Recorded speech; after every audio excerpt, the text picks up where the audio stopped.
Testing, testing, 1, 2. Testing, testing, 1, 2. This is just a test coverage of Atlanta Gladiators hockey on Flow Hockey and YouTube Live. As always, coming your way starting at 7:15 and the puck drop shortly after 7:30.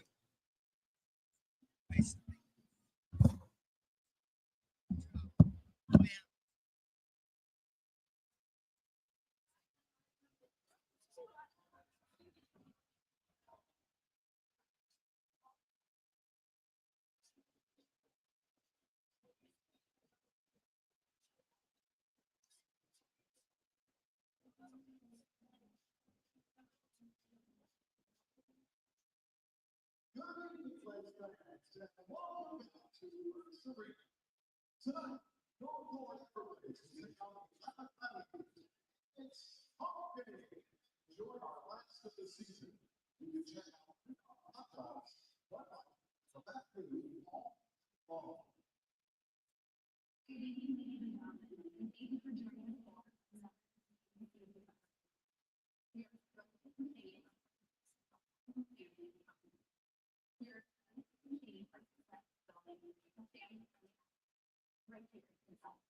We always have a great day. If there's anything you can do to make your night more enjoyable, please find a workshop in your section. 239-9488 or visit the Sport Cancer Specialist and visit model. To get services, you can answer any questions you may have. In the interest of your safety, please be aware of hockey stick and other supplies. Maybe you can call your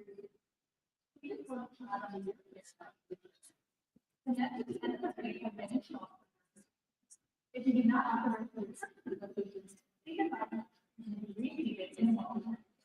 Let's just be honest with you, facilities where government is looking at available. In the interest of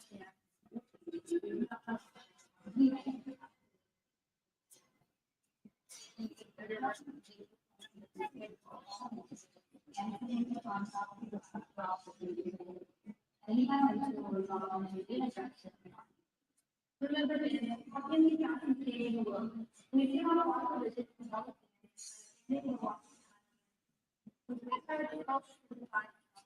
the confidence of community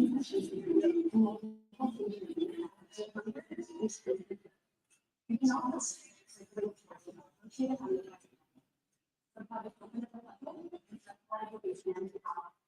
our membership club records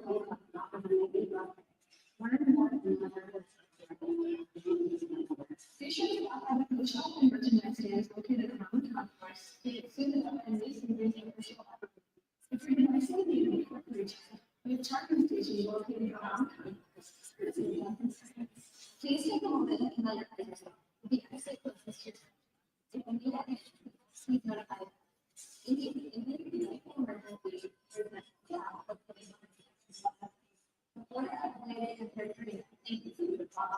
let's welcome to the ice, the official presented by all and there's also one that the swap presented by Hertz.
Hello, all, and welcome to a midweek edition of Atlanta Gladiators Hockey. Liam Gotimer here with you. As always, it is an absolute pleasure to be here alongside all of you as your Atlanta Gladiators embark on their final road trip of the 2024-25 season. It's the first of 4 games on the road away from Gas South Arena. First, they take on the Florida Everblades tonight, Friday, and Saturday, the final game of the 2024-25 season coming up on Sunday evening at 5 o'clock at Enmarket Arena against the Savannah Ghost Pirates. In Atlanta's last game, they finally got back in the win column, taking down the Jacksonville Icemen on home ice for Fan Appreciation Day. With that, let's take you back to Sunday afternoon and Atlanta's triumphant victory. And now it'll be a chance for the Icemen. Duhart scores! Dalton Duhart. It's 1-0 Icemen. Lost it at the blue line. Retrieving the biscuit is Armstrong, who shoots from outside of the blue line. Armstrong scored the last time these two teams played. Here's a shot by Yoder. Save, rebound, score! Joey Cipollone, 3 goals in his last 2 games. We're tied 1-1. 6:29 into the second. Zach Yoder did not shoot to score. He shot for a rebound. And a juicy one led up by Justin Close. Frasca takes the face-off. He skates alongside Sylvester and Neely. Cody Sylvester with a nice message for Eric Neely. After the break, score! Anthony Firiolo! 15 minutes into the second. Atlanta is on top.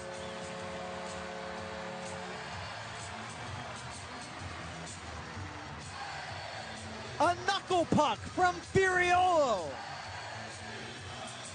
And Justin Close got some of it, but not all of it. Neely was there in front, but I believe it's Firiolo's goal. He'll rim it around. The between the legs pass to try and get out of the zone from Lowen is intercepted. Karabia shoots, save, rebound, score! Tyler Drevich, and it's 3-1.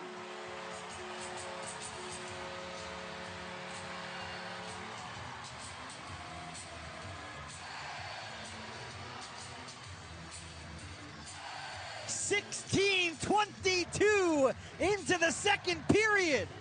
Dylan Karabia lets it fly, and Tyler Drevich puts it home. Neely's still on the ice, but the puck on the other end. Here is Davis Kosh, left point, Noah Lowen with it.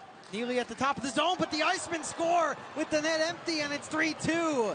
Bennett As you just saw, the Gladiators taking down the Jacksonville Icemen on home ice for their final home game of the 2024-25 season at Gas South Arena. Once again, coming on Sunday afternoon. Jacksonville scored the first goal of the game. It was Dalton Duhart lighting the lamp in the first period. However, Atlanta would storm back with 3 straight goals in the middle frame. First, it would be Joey Cipollone, followed by Anthony Firiolo, and then last but certainly not least, Tyler Drevich scoring his first goal since late November and second goal overall on the campaign. Of course, as you see in the picture, the captain, Eric Neely, playing in his final home game of his illustrious career. He is not in the starting lineup tonight for the Gladiators, but we'll see if he plays any of the remaining 3 games past this evening.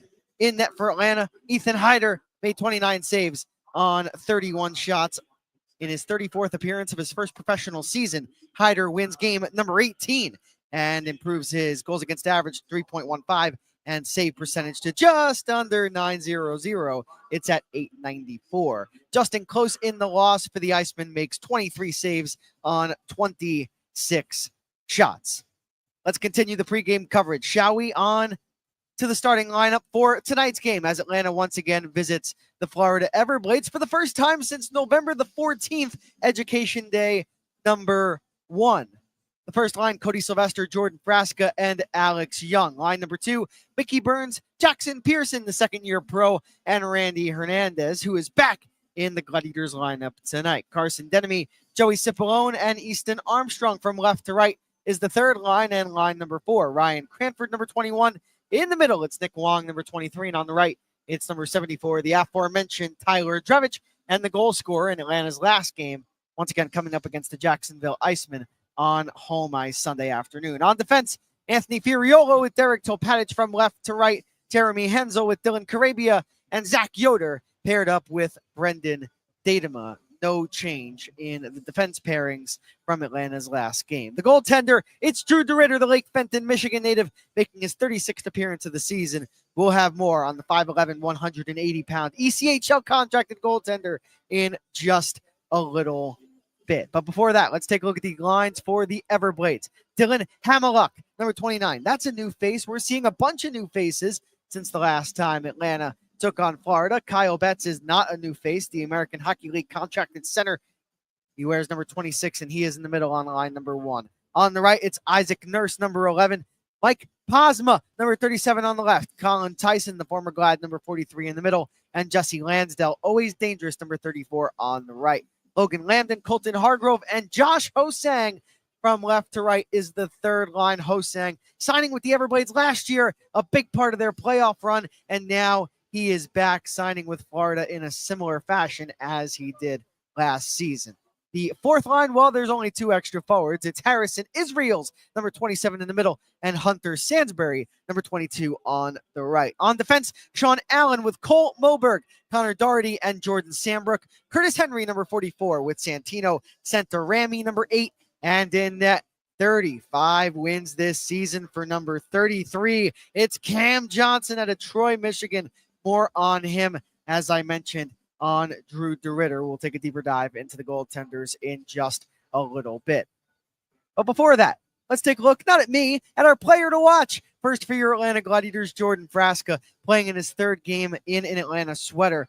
Frasca, 2 assists in 2 games. That's good stuff. He'll be on the first line, centering Alex Young and Cody Sylvester on each of his wings. For the Everblades, how can you not talk about Colton Hargrove, number 17, the forward out of Dallas, Texas. 205th overall selection by the Boston Bruins in the 2012 NHL entry draft. His best season, well, 64 games played, 39 goals, 46 assists for 85 points. He had 100 penalty minutes. That was just a few years ago with the Allen Americans.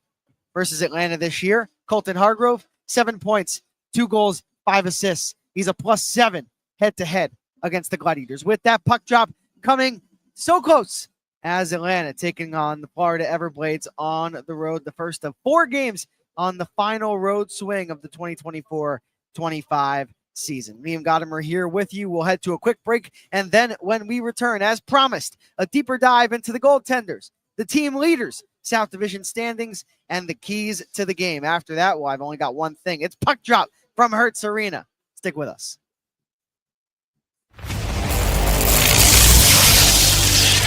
Tonight's game is brought to you by the ECHL, celebrating its 37th season of affordable family entertainment. The ECHL would like to thank everyone in attendance for your support of ECHL hockey.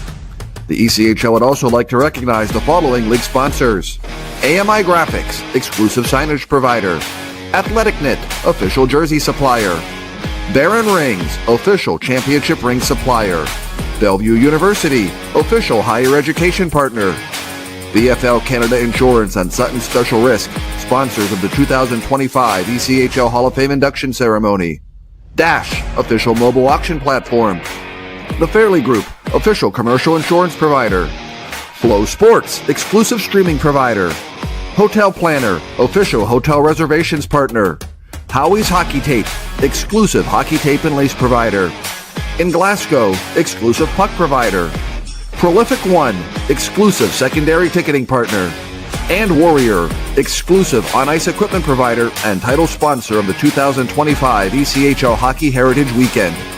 Catch all of the ECHL action live in high definition by logging on to flowhockey.tv. Oh, blimey. You've led us astray again. But these maps are so tricky. I've got your treasure. Do tell, Daddy. Play Keno and win money every 3.5 minutes. Kevin, give the signal. You pick 10 numbers. Fire! Then Keno picks 20. The more we be matching, The more we be winning! And now we feast! Or not. Win up to $100,000 every 3.5 minutes playing Keno.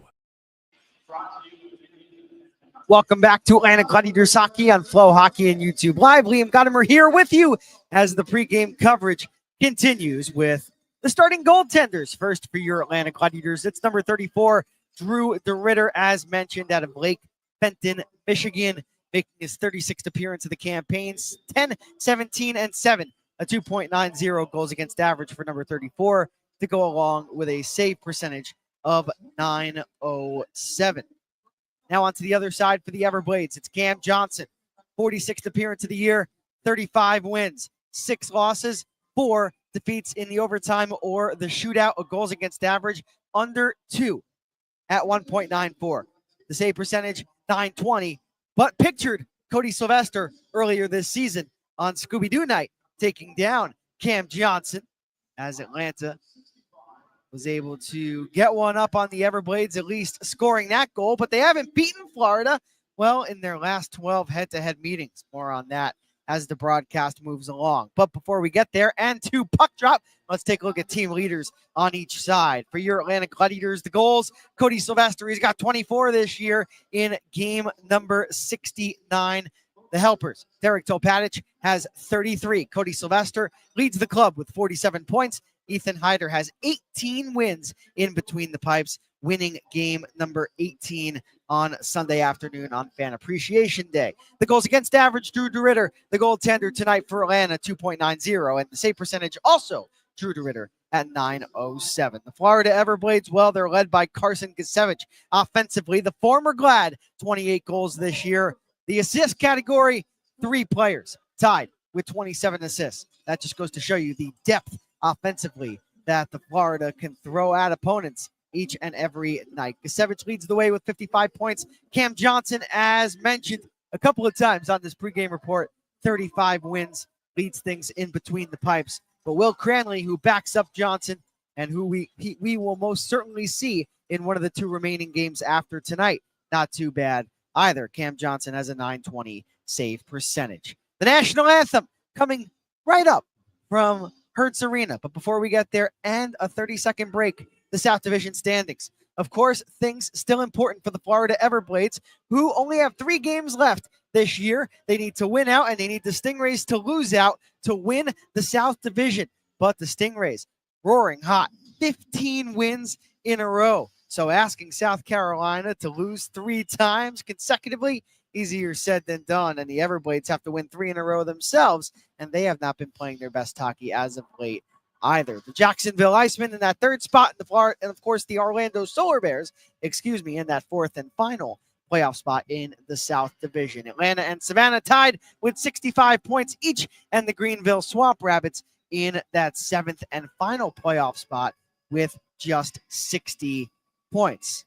Keys to the game: spoil the potential party. You can take away Florida's chances of winning the South Division with a win. Well, let's see if the Gladiators are able to do so. And in order to do so, they will need to put forth a full 60-minute effort. And in order to do that, they will need to go 1 shift at a time. Head coach Derek Nesbitt preaches it. Don't try to get all goals back at once if you fall behind. If you have yourself a good start, don't try to get too happy. Don't try to get too upset if you go down. And, of course, as I just mentioned, take things 1 shift at a time. The national anthem coming right up. But before we get there, a 30-second timeout. Have you ever watched a hockey game and thought, I could totally do that? Call the game and break down the action? Well, now is your chance to make that thought a reality with a unique and thrilling opportunity on The Call with Liam Gotimer. This one-of-a-kind program invites you to step into the broadcast booth with me for an exclusive hands-on experience in the world of sports broadcasting. Whether you're an aspiring broadcaster or a die-hard hockey fan, this is your chance to join in on the fun. Visit AtlanticGladiators.com for more information and how to sign up today.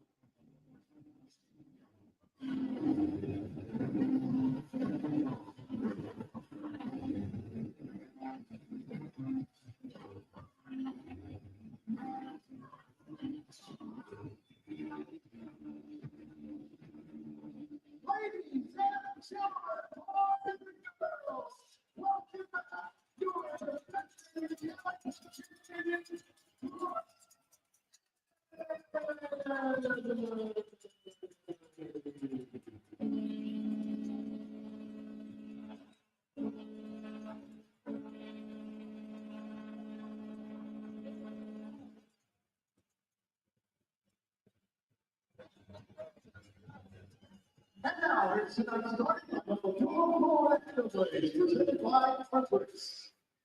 Number 4, number 11, Gladiators. Up on the bench, number 26, Hertz. Forward, number 29, Dylan. Drawing up the bench, number 6, Jordan. Also on the bench, number 28,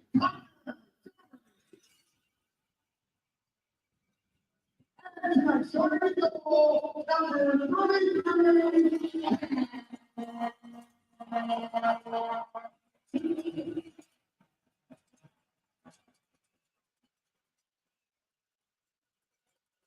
Everblades fans, please rise to this time as we have a presentation of honors from Opry Rogers Junior ROTC.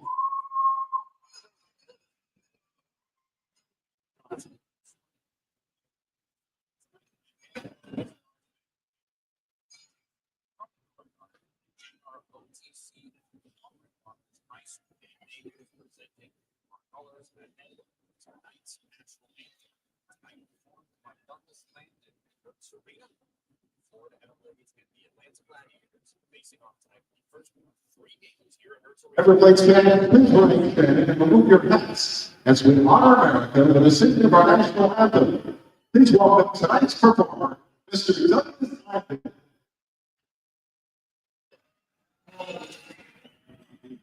And you see my daughter light, but so proudly beheld at the twilight's last gleaming, whose crushed necks and bright stars through the heaven of fight. For the ramparts we watched were so gallantly speaking, and the rockets were through the night.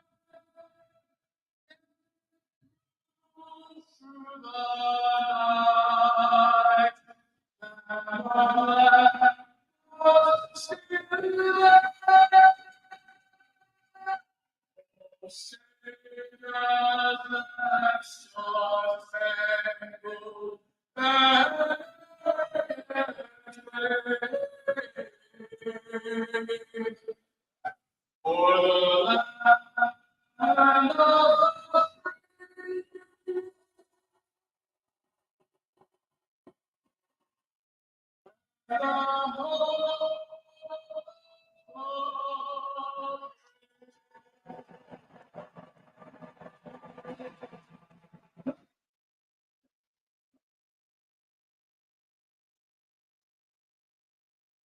A wonderful edition of our national anthem as we return to Atlanta Gladiators hockey. Liam Gotimer here with you live on Flow Hockey and YouTube. As always, it's an absolute pleasure as we're just moments away from a puck drop between the Glads and the Blades. Atlanta comes into this game with a record of 28, 31, 7, and 2. They now have 65 points, earning points number 64 and 65 on Sunday afternoon. A 3-2 win over the Jacksonville Icemen on home ice. Away from home, the Gladiators have a record of 11, 18, 3-0, looking to improve upon that mark with a win tonight. Of course, the first of 3 games against the Everblades, and the final game of the season coming on Sunday afternoon. It's the final watch party of the season at the Aloft in Lawrenceville, Georgia. Hope you'll join us. We had a great turnout last time. Florida enters 46-15, 7-1.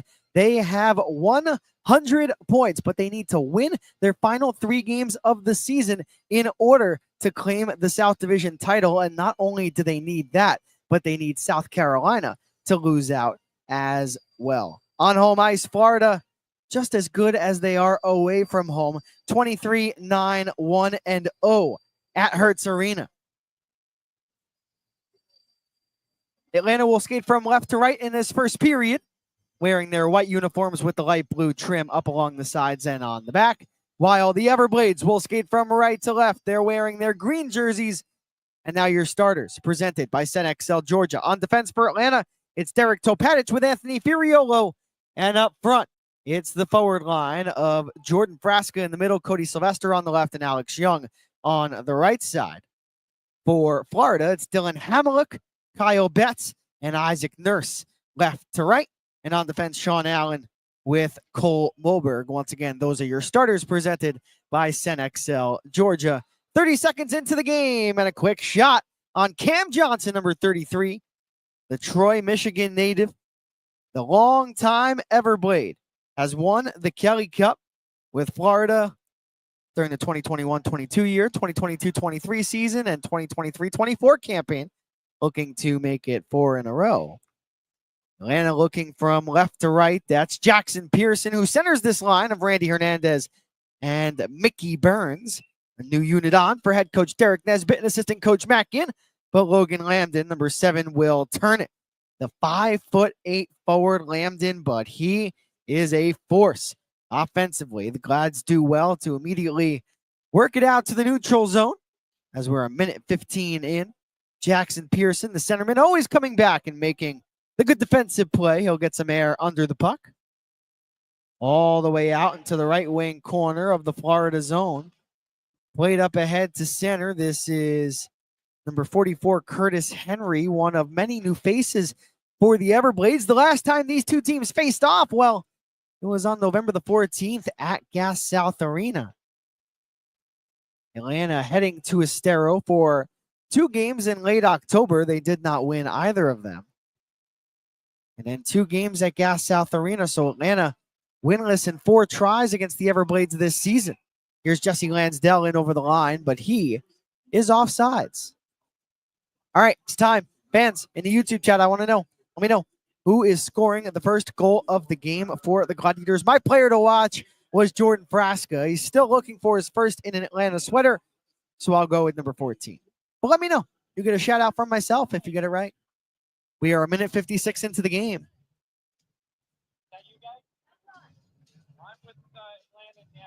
Amy says, am I the only one that hears the anthem played anywhere? And my head hears all the Glads fans yelling Knights. Yes, all the time. You know, when I don't hear the Knights, I'm like, where is it? They're supposed to be saying. It's almost like it's a part of the song now.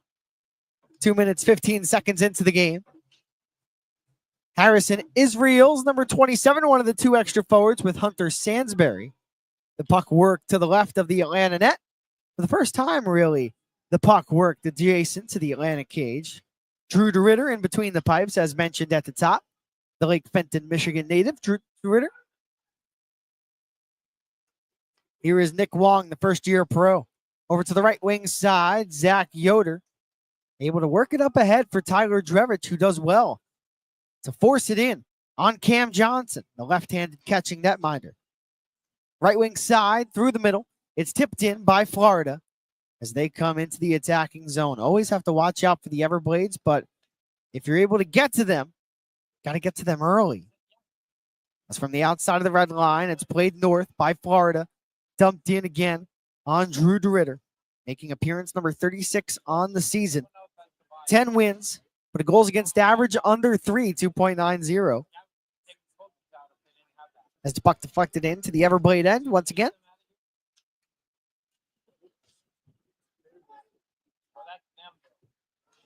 We have Fuzzy saying, I'm calling Sippy for the first goal. That wouldn't be a bad choice.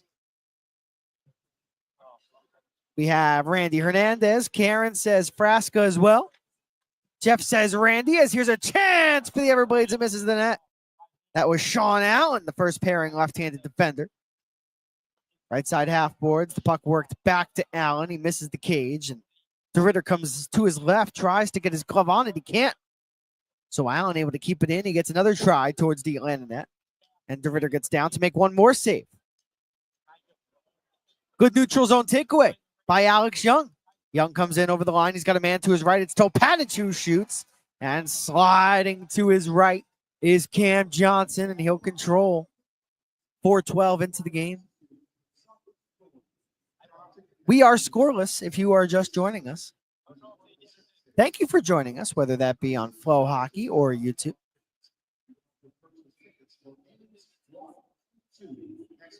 Game number 69 of 72 for your Atlanta Gladiators tonight. Atlanta and Florida will face off on Friday and Saturday night. Sunday evening, season comes to a close. Here is Santino Centorami in his own zone. He'll look for a clean exit, but Atlanta does real well here to make sure that the exit was clogged up for the moment. Jeremy Hansel comes in to keep the puck in. He does. Here's Pearson down low to the backhand, and what a save by Johnson. That is a 10-bell stop by number 33. And a save that only goaltenders in this league, the quality of Cam Johnson, are able to make. Brilliant passing. And it all started with Jeremy Hansel, who pinched up. Pearson found a man down low, and a backhander caught. And how many times has Mickey Burns early in his pro career gotten robbed on the doorstep like that? Johnson able to make the glove grab. And nobody between Burns and the Florida goaltender. But another face-off win, Joey Cipollone, who's been hot as of late. He's got a confident stick. But the Everblades will work it out in the neutral zone. Cipollone has it, but he left the puck behind. Here is Lansdale, number 34. He found a man.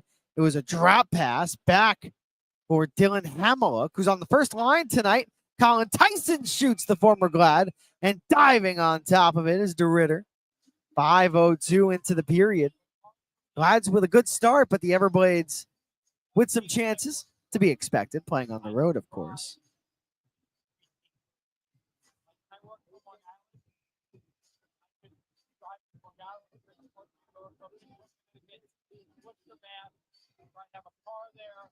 Kathy says sticking with Cody. John says I say Frasca too. Fuzzy says I like the way Frasca plays. I'll agree. The Brampton, Ontario native. 2 assists in 2 games.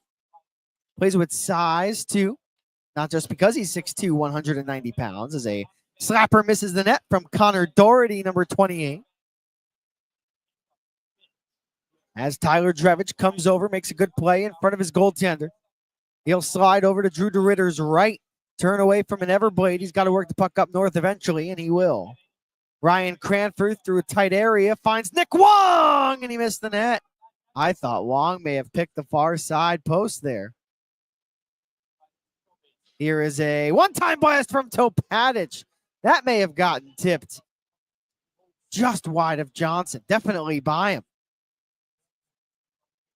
2 tremendous scoring chances. The shift after, Atlanta gets perhaps the best opportunity of the game thus far, as we're 6 minutes in.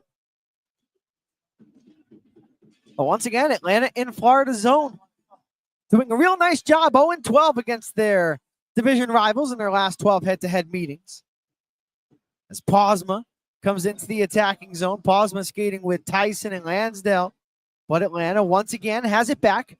And hustling over to the goal line, that's the Florida goal line, is Alex Young. Thought he may have beaten out the icing, but the linesman says no.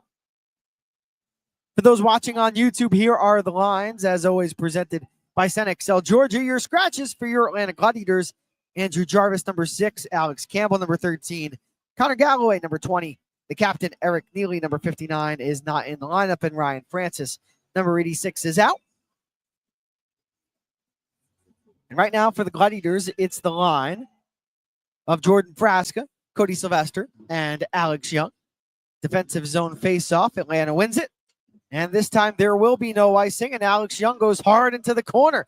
He forces a turnover. Atlanta gets a chance, and it's kicked away by Cam Johnson. That's one of 5 opportunities here in this first period for the Glads, really taking it to the Everblades, who are bidding for their 4th straight championship, as a drive from the right wing side misses the Atlanta net. Drew DeRitter for Atlanta got the start on the 5th of April, allowed 4 goals on 33 shots at the Greenville Swamp Rabbits.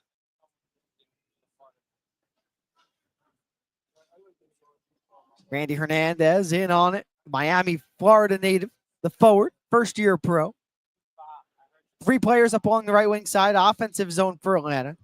Dylan Carabia will lay it down low past Pearson. Carabia pinches up again. He'll take a hit. But the offensive chance kept alive for now. Mickey Burns was in the area too. But now the Everblades, from right to left, they'll look to create some more time and space, but Atlanta doing really well in front of their own net to allow no entries, no clean shots on goal. Only 3 for the Everblades here in this first period as we approach the midway mark, but not many of them of high quality. Here's Easton Armstrong onto the ice, the Redondo Beach, California native. The puck turned over. Atlanta has it in the offensive zone. Shooting was Carson Denemy, a new line for the Glads. Denemy, Cipollone, and Armstrong. We saw it created against Jacksonville on Sunday afternoon, and the coaching staff liking what they saw as an opportunity for Florida. That's gloved down by DeRitter, but he doesn't hold on to it. And Easton Armstrong instead will flip it out. No icing, and this good start continuing for the Gladiators. And what did we say during the pregame? Stack shifts, spoil the party, and to do that, you need a full 60 minutes. And Atlanta well on their way here, 8.5 minutes and counting into the game. The score is 0-0 if you're just joining us. Ryan Cranford, Nick Wong, and Tyler Drevich on the ice. The pass back for Topadich missed him, and Topadich collided with an Everblade at the blue line, even though he didn't have the puck. And the officials are going to whistle Topadich down for a penalty. So 8:47 into the contest. Atlanta's alternate captain will go to the box. And the first power play of the game goes towards the way of Florida. We'll be right back to Atlanta Gladiators hockey.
Welcome back to Atlanta Gladiators hockey on Flow Hockey and YouTube. Liam Gotimer here with you. You know, there was a time where the Everblades power play efficiency was down towards the bottom of the ECHL, right where Atlanta is right now. Although the Gladiators power play has gotten much better, but the Everblades, their power play has risen from near 13% to now closer to 20. They're at 18% right now. Well, that's if you round up, 17.5. So left wing side, Josh Hosang, number 55, on the first power play unit. If that name rings a bell, it should. At 18 points with Florida, a goal and 17 assists last year during the playoffs. Of course, Florida winning the Kelly Cup championship. And Hosang, a former draft pick of the NHL's New York Islanders. We have a delayed penalty. It's on Atlanta. Florida will surrender the puck. So the Glads go to the box 36 seconds into the penalty kill. And it will be a 5-on-3. 9:23 into the first. More on Hosang because we'll see him in just a moment. You know that the Everblades will be sure to feature him. 55 NHL games, 225 American Hockey League games played. He signed with Florida on the 28th of March.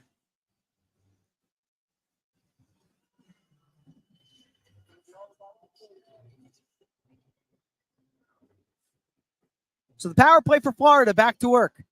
Colin Tyson takes the draw. Atlanta fighting for possession here.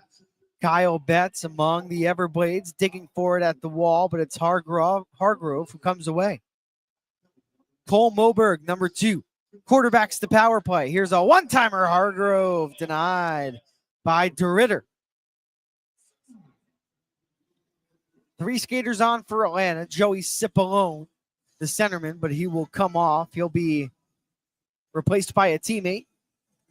Brendan Datema also out there for Atlanta as we take a look at Swampy for those watching on Flow Hockey. Still looking for our first goal of the game. Hopefully it doesn't come from the Everblades. So Colin Tyson takes the draw against Tyler Drevich. Tyson goes down. Atlanta poke checks the puck out. Terrific work by, I believe, Zach Yoder, who extended that twig to make the defensive play. Now let's see if the Everblades can get a successful zone entry. They do. And it's Hosang, who you bet will be featured. He's in the left wing corner right now. Puck in the right wing corner. Now maneuver to atop the right circle. Hargrove keeps it moving to the corner. Hosang, a one-timer from Hargrove, misses the net. Half a minute to go on the 5-on-3. That's the first power play. Here is Hosang. He will shake to the right. A drive by Moberg. Misses the net. Puck down low. Back beneath the goal line. Tyson picks it up. Colin Tyson, number 43, the 27-year-old forward, shoots. And Atlanta gets the block. They cannot clear. Tyson keeps it in. He'll slip it over to the right. Moberg walks in, fires, and it doesn't get through to DeRitter. He's down, and it's cleared out by Atlanta. We have a penalty on the play. As I believe that's Zach Yoder, who's in a little bit of pain. Tyson was there. Kyle Betts there as well. Drew DeRitter made the save. We'll see if any penalties come towards the way of the home side.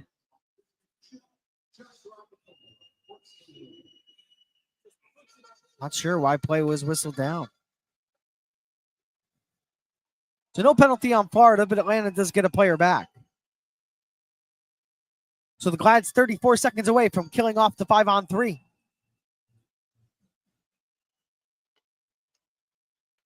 Here's Logan Lambden, number 7. Left dot. He looks to the back door, but the puck deflects off of the far corner boards.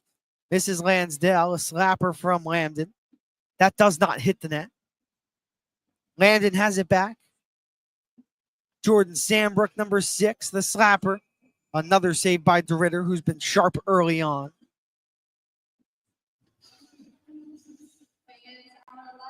.848 to go here in the first. 11 seconds on the power play for the Everblades.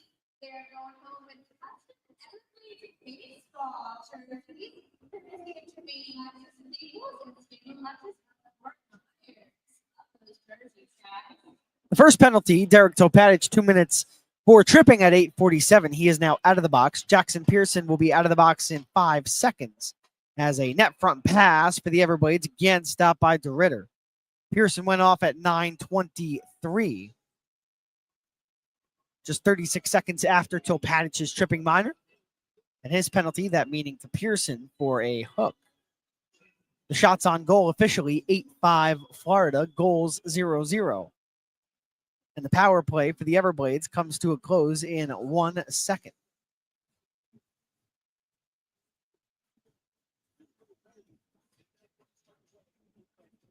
If the playoffs started today, the Florida Everblades would take on the Jacksonville Icemen as a face-off win for Florida, and they get one more opportunity before the power play comes to an end, and Drew DeRitter stands tall. Meanwhile, Jordan Frasca dishes it off to the left side, tying up his man for Florida is Sean Allen, but Frasca's still with it in the attacking zone. Quick shot by Anthony Furiolo, who scored on Fan Appreciation Day. Turning and boxing out his man is Alex Young. He looks to go high short side, but coming way out and making sure there was no room along the near post was Cam Johnson. Immediate timeout to come, 8:09 to play here in the first period. You're listening and watching Atlanta Gladiators hockey on Flow Hockey and YouTube.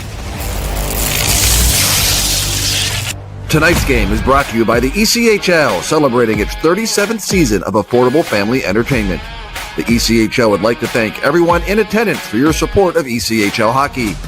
The ECHL would also like to recognize the following league sponsors: AMI Graphics, exclusive signage provider; AthleticKnit, official jersey supplier; Baron Rings, official championship ring supplier; Bellevue University, official higher education partner; VFL Canada Insurance and Sutton Special Risk, sponsors of the 2025 ECHL Hall of Fame induction ceremony; Dash, official mobile auction platform; The Fairley Group, official commercial insurance provider; Flow Sports, exclusive streaming provider; Hotel Planner, official hotel reservations partner; Howie's Hockey Tape, exclusive hockey tape and lace provider; In Glasgow, exclusive puck provider; Prolific One, exclusive secondary ticketing partner; and Warrior, exclusive on-ice equipment provider and title sponsor of the 2025 ECHL Hockey Heritage Weekend.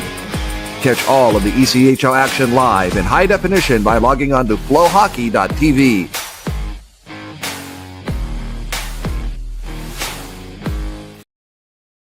Welcome back to Atlanta Gladiators hockey. Liam Gotimer here with you. 8:09 to play here in the first period. Atlanta and Florida scoreless from Hertz Arena. Still looking for the game's first goal. Who's going to score it? Alex Young will maneuver the biscuit into the zone. The puck worked past him, however, but Atlanta does well to keep it in. They get another shot at Johnson. Make that 7 this period, and they may be getting outshot 10-7, but Florida outchanced right now by the Glads. Alex Young again with it. He's hit by Sambrook. And now racing up the left wing side for the Everblades comes Dalton Hamiluk, 6'4", 205 pounds. 55th overall pick in the 2019 NHL entry draft by the San Jose Sharks. Definitely a reason why he's on that first line alongside Kyle Betts and Isaac Nurse. Fun fact on Hamiluk. Started the season in Slovakia, same league that Gustavs Davis Grigals is playing in. The more you know. Atlanta with it inside the defensive zone. Good work by Jackson Pearson at the wall in the neutral zone. Shot from the outside, flutters wide. Pearson pressed to the boards by Lambden, and working it out is Hargrove, my player to watch, Colton Hargrove. 32 years old. Once had a season of 85 points, 39 goals with the Allen Americans. 7 points in 7 games against Atlanta this season. But right now, the Glad's doing a nice job of keeping Hargrove and the rest of the Everblades away from their net. 11 shots, but that's just a lot of volume for me, not a lot of quality, as I've continued to mention throughout the period. Dumped in on DeRitter. He'll try to clear it himself. Enemy waiting at the wall for the puck. It never gets there. He'll now creep closer to his goaltender. It's turned over. Watch out. Quick shot. And Curtis Henry is stopped right down by Drew DeRitter. One last immediate timeout in this first period. 5:53 to go in the frame. Atlanta 0, Florida 0.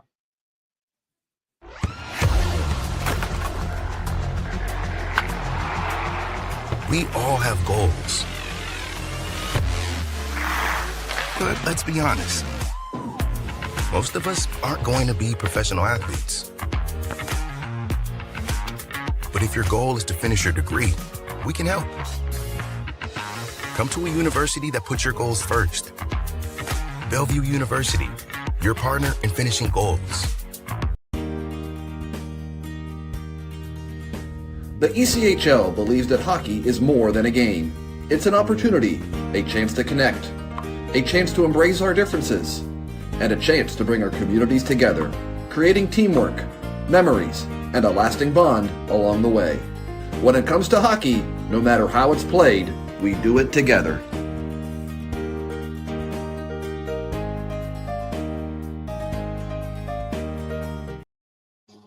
Back here on YouTube Live and Flow Hockey, Liam Gotimer here with you. Atlanta and Florida tied 0-0 as we make our way out of the third and final media timeout of this first period. 5:53 on the clock. Let's take a look around the ECHL. No other games in the South Division, but out of division, Bloomington down 2-0 to the Indy Fuel. Trois-Rivières up 1-0 over the Maine Mariners. Reading and Norfolk tied 1-1. Of course, here in Estero, Atlanta and Florida 0-0. And games yet to be underway. Tulsa and Allen, Cincinnati and Iowa, Utah and Rapid City, Kansas City and Idaho, and Wichita taking on the Tahoe Night Monsters. Atlanta 0-12 in their last 12 meetings against the Everblades. Will that end tonight? Here is Santino Centorami, a one-timer from the right. Does not hit the Ritter. Instead, it hits a Gladiator in front. Peeling from the wall is Tyson. He shoots, and that may have deflected off the crossbar, and the puck goes way out of play.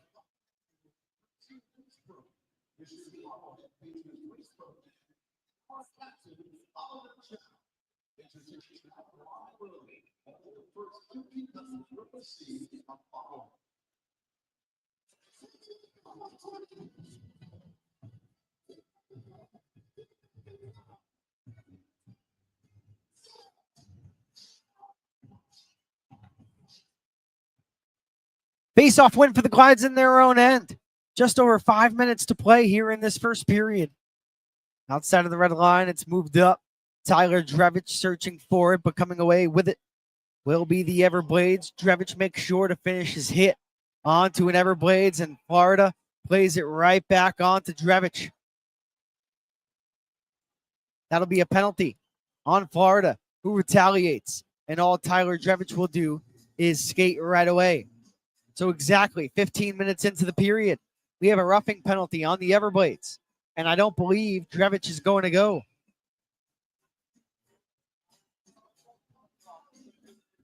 Curtis Henry, the first-year pro, turning pro after 4 seasons with the University of Prince Edward Island.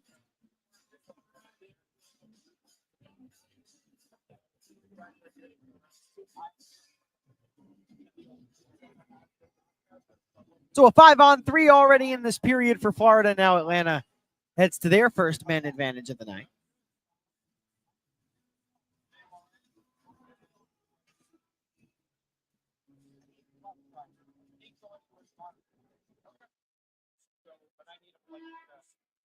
Atlanta's power play percentage entering play tonight at 14.7%.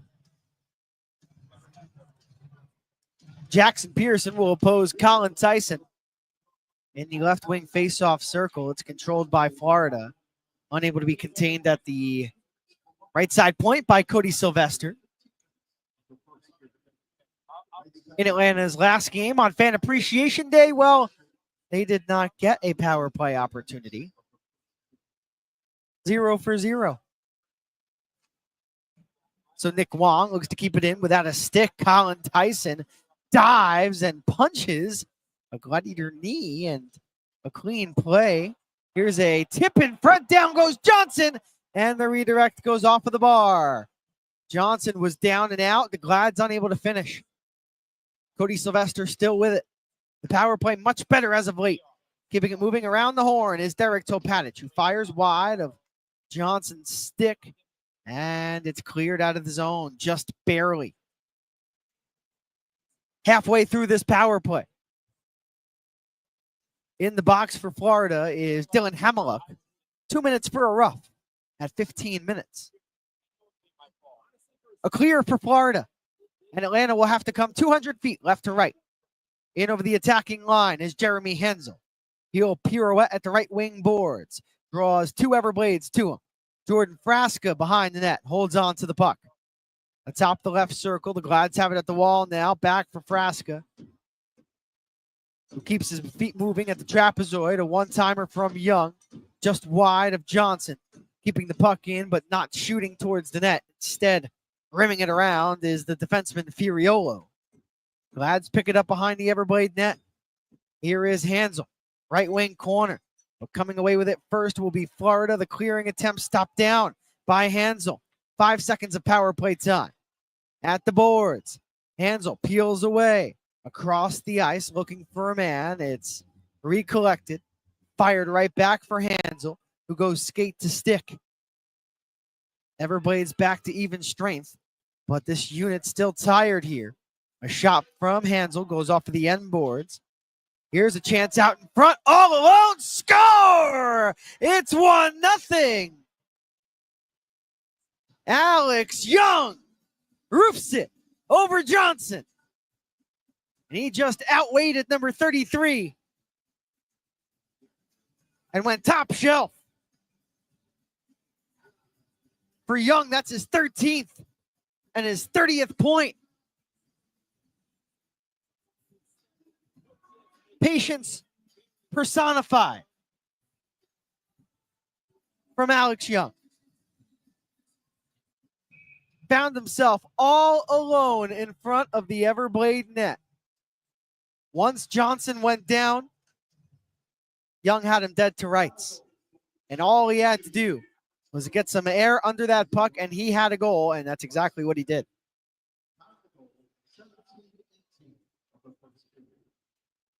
So it's 1-0 Atlanta. Good start.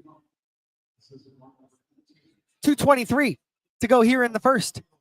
Florida now has it in the attacking end. Watch out, because they can respond quickly. And an opportunity right as I say that from Josh Hosang. Deflects off of the mitt of DeRitter.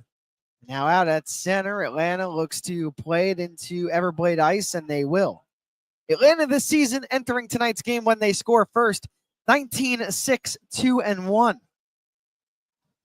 And they find the game's first goal at 17-18. It's Alex Young, his 13th from Carson Denemy. Here's a chance for Florida, sticked away by DeRitter. Behind the net, it is Carabia. He'll play it on the backhand. Drevich looks for the exit, cannot get it. So Hosang, playing in his 5th game back with the Everblades for a 2nd straight year. The blast from Sandbrook misses the Gladiator net. DeRitter maintains his position despite sliding from right to left. Poke check by the Glads at center ice. Atlanta all over it. And now it'll be a 2-on-2. Wong and Cranford. Cranford turns his back to an Everblade defender. That's Doherty, the second pairing left-handed defenseman. So the Glads work it in the Everblade zone, but now Florida will get that clean exit, and with speed, here comes Florida in transition. Lambden down to the goal line. Doing well to defend is Furiolo. Isaac Nurse was trying to skate away from him. Derek Topatic behind his own goal. He can't get possession. Now he will, and on the backhand, he cannot shovel it out. It's kept in. Lambden shoots, misses high. 36 seconds to go. Now Drevich will weave left. Not once, but twice, and he stood up in the neutral zone. Not knocked down, but the puck taken by Tyson, and he may have on the outside of the post. 23.6 seconds on the clock in the first.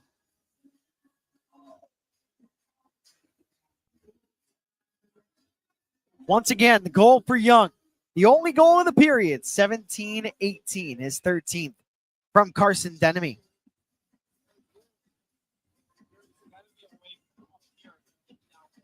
Alex Young, one of those players that I expect to make a big-time impact on this Gladiator team next year. Should he sign with the Glads? He's now got 4 goals in an Atlanta sweater. He only had 9 in 43 games with the Thunder.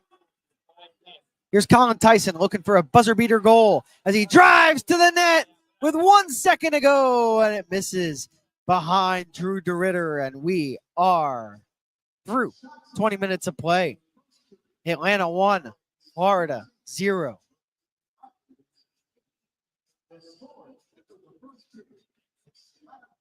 Got some messages here in the YouTube before we go to an intermission. Fuzzy says, plant Youngman in front of Johnson and shield him on the PP. Not a bad idea. Got some yay, Alex. Jared says, let's go. Fuzzy says what he said. And Atlanta does indeed have a 1-0 lead after 20 minutes of play. Let's head to a quick break. And then when we return, I've got a recap of the opening 20. You're listening and watching Atlanta Gladiators Hockey on Flow Hockey and YouTube. The ECHL believes that hockey is more than a game. It's an opportunity, a chance to connect, a chance to embrace our differences, and a chance to bring our communities together, creating teamwork, memories, and a lasting bond along the way. When it comes to hockey, no matter how it's played, we do it together.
We all have goals. But let's be honest. Most of us aren't going to be professional athletes. But if your goal is to finish your degree, we can help. Come to a university that puts your goals first. Bellevue University, your partner in finishing goals. Welcome back to Atlanta Gladiators Hockey on Flow Hockey and YouTube. Liam Gotimer here with you. It's time for a recap of the opening 20 minutes. The shots on goal after the first period, 13-8 in favor of Florida. The game's only goal came at 17-18. Alex Young, his 13th, assisted by Carson Denemy. Once again at 17-18. Denemy gets the only assist. A turnover from the Everblades. And all alone, Alex Young found himself. And he was able to out-deke Cam Johnson en route to the goal to give the Gladiators the 1-0 lead. Once again, late inside the final 3 minutes of the period. The goaltenders, Drew DeRitter, made 13 saves on 13 shots for Atlanta in between the pipes. While for the Everblades, Cam Johnson stopped 7 of 8. The power plays, well, the Everblades had 2, and they had a 5-on-3. First, at 8:47, Derek Topatic went off for a minor penalty. It was a trip. Then, less than a minute into the Everblade power play, it would be Jackson Pearson who would take a 2-minute minor for a hook at 9:23. The Everblades would not score on the ensuing 2-man advantage. Dylan Hamiluk, the rookie forward, number 29, playing on the left side alongside Kyle Betts and Isaac Nurse in tonight's game, took a minor penalty for a rough exactly 15 minutes into the game. The Gladiators went to the power play. They did not score, but of note, 18 seconds after the man advantage had come to a close. The Gladiators did find the back of the net, but the marker for Young does come at even strength. It is his 13th goal of the season, 4th in a Gladiator sweater. As I mentioned at the time of the goal, Young entering tonight's game only 9 goals with the Adirondack Thunder before getting traded to the Gladiators. Now he has nearly reached half of that goal mark in just how many games is it with Atlanta? This is game number 8 with the Gladiators. So he gets goal number 4 and point number 6, and we are just 20 minutes through tonight's action. So the Everblades 0 for 2 on the power play. Atlanta 0 for 1. Went through the goaltenders, went through the penalties. The shots on goal leader for each team. Hamiluk, despite taking the penalty that led to the possible momentum swing and the subsequent Gladiator goal, he had 2 shots on goal for the Everblades. Logan Lambden had 2. Colton Hargrove had 2. Atlanta leading the way. Well, 4 shots on goal and a +1 and a goal under your belt. That's what Alex Young has on the score sheet right now heading into the first intermission. I bet it's all smiles in that locker room at Hertz Arena. With that, we'll send it to a quick break. And then when we return, I've got part 1 of the Atlanta Gladiators podcast featuring none other than Joey Cipollone, number 71. He's got 3 goals in his last 2 games, and he is red hot. So why not feature him with the Atlanta Gladiators podcast coming right up once again after the break on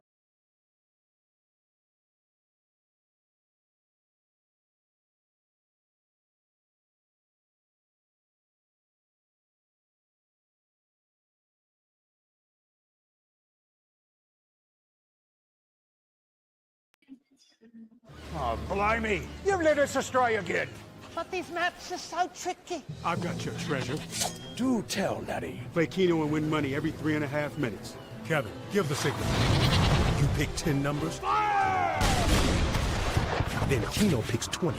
The more we be matching, The more we be winning! And now we feast! Or not. Win up to $100,000 every 3.5 minutes playing Keno. Tonight's game is brought to you by the ECHL, celebrating its 37th season of affordable family entertainment.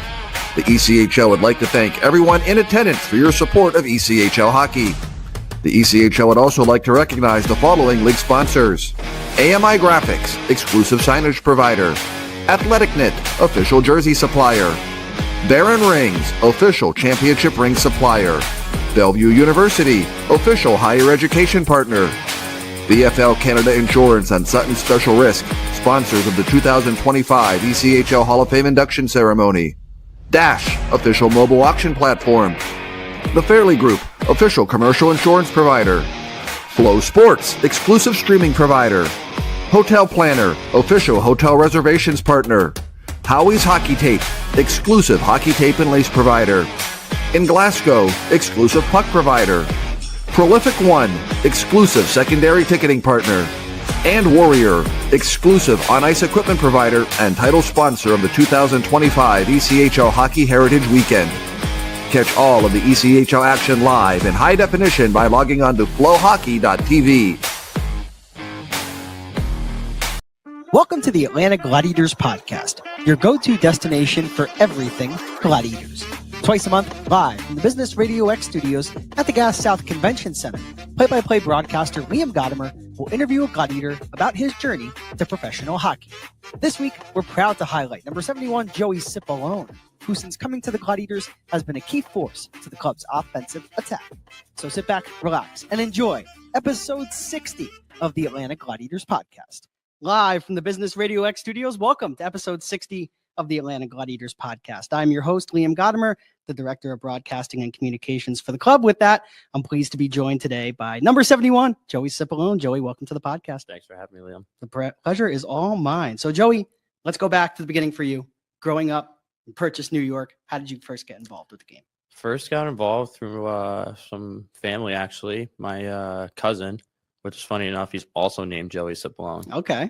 He started playing at a local rink, and I would go watch, and then fell in love with the game and started following his footsteps. And pretty crazy enough too that he also played Division I hockey and also played in the coast for a little bit. So always funny crossing paths. We have similar friends, and we're both named Joey, so that always created a little fun little laugh. I was about to say that's pretty funny. You're the second Joey Cipollone Yeah, in the ECHL. Gotta love that. exactly. So did you start out as a forward, Joey, or were you a defenseman, goaltender? What position? Started out as defenseman actually, and that Okay. didn't last very long, probably a year or two. Okay. And then when I first switched to a new team, we're short forwards, and that's how I got into playing forward. Gotcha. And you just never looked back from there? Yep. Okay, gotcha. So you grew up in New York. We talked about this briefly before the podcast started, but you were a Rangers fan. What was that like growing up and just rooting for the Rangers in Manhattan? So, Being a Rangers fan was awesome. Had some really good teams growing up. Made a couple Stanley Cup finals. Always were in a playoff race, and always had some blue collar 200-foot players, which is what I always loved watching about my New York Rangers. And so, yeah, it was always fun growing up, watching the Rangers games, going to games. I was fortunate enough to go to Game 4 of the Stanley Cup Finals when they played LA, and that was one of the coolest experiences I've ever had. So being a kid growing up and having those guys to look up to was definitely awesome. that was the one game that they had won in that cup final. Yes, right? it was. That was a fun one. Not a fun end to that Stanley Cup final, but is what it is. Was there one player on that team or on those Rangers teams that you looked up to, as you were getting into your hockey career? Always a huge fan of Ryan Callahan. Okay. I was always undersized a little bit growing up, and he was always a great 200-foot player, played with a lot of pride. Yeah. So just little things like that was always something that I really enjoyed watching about him, and he was a great Ranger, and the city embraced him really well. It's funny, I'm thinking back to my childhood, and of course I'm not a hockey player, but I always loved the game, and I wanted to be a broadcaster, and my dad would always tell me, in life, be like Callie, always work as hard as you can, and just have that leadership mentality. So it's very interesting that he was the player that you looked up to, and you do remind me of him in a lot of ways on the ice. So I love to hear that, and we'll talk about the Rangers as we get into your time with the Bridgeport Islanders, because that's definitely going to be an interesting connection. But before that, let's start talking about your time in the USHL with the Tri-City Storm. How did that go for you? How did you first get involved, and how did you think it helped your development? Yeah, so first got involved, was committed to the University of Vermont, and the main recruiter there for me was Kyle Wallach, and he had a connection with the Tri-City Storm. So throughout my time at Loomis Chaffee, that was always the possibility of me to go out there and play before I started my collegiate career. And that came into fruition when I went out there for 1 year under Anthony Noreen. It was a great time. He's an awesome coach, great guy. And he just got the Miami, Ohio job recently. So Sweet. He's going to do a great job there. I know that. And yeah, that 1 year was huge for my development. Obviously, you're growing up and you're playing your youth hockey, and everyone's a big dog. But I learned a lot about myself that year, how to handle adversity, how to be willing to take on different roles and grow within my 200-foot game. And I think learning a lot of that stuff during my time in the USHL really helped me get a head start when I was a freshman in college, have a good college career and a good start when I was at Vermont. And a lot of that was attributed to the stuff I went through in the USHL.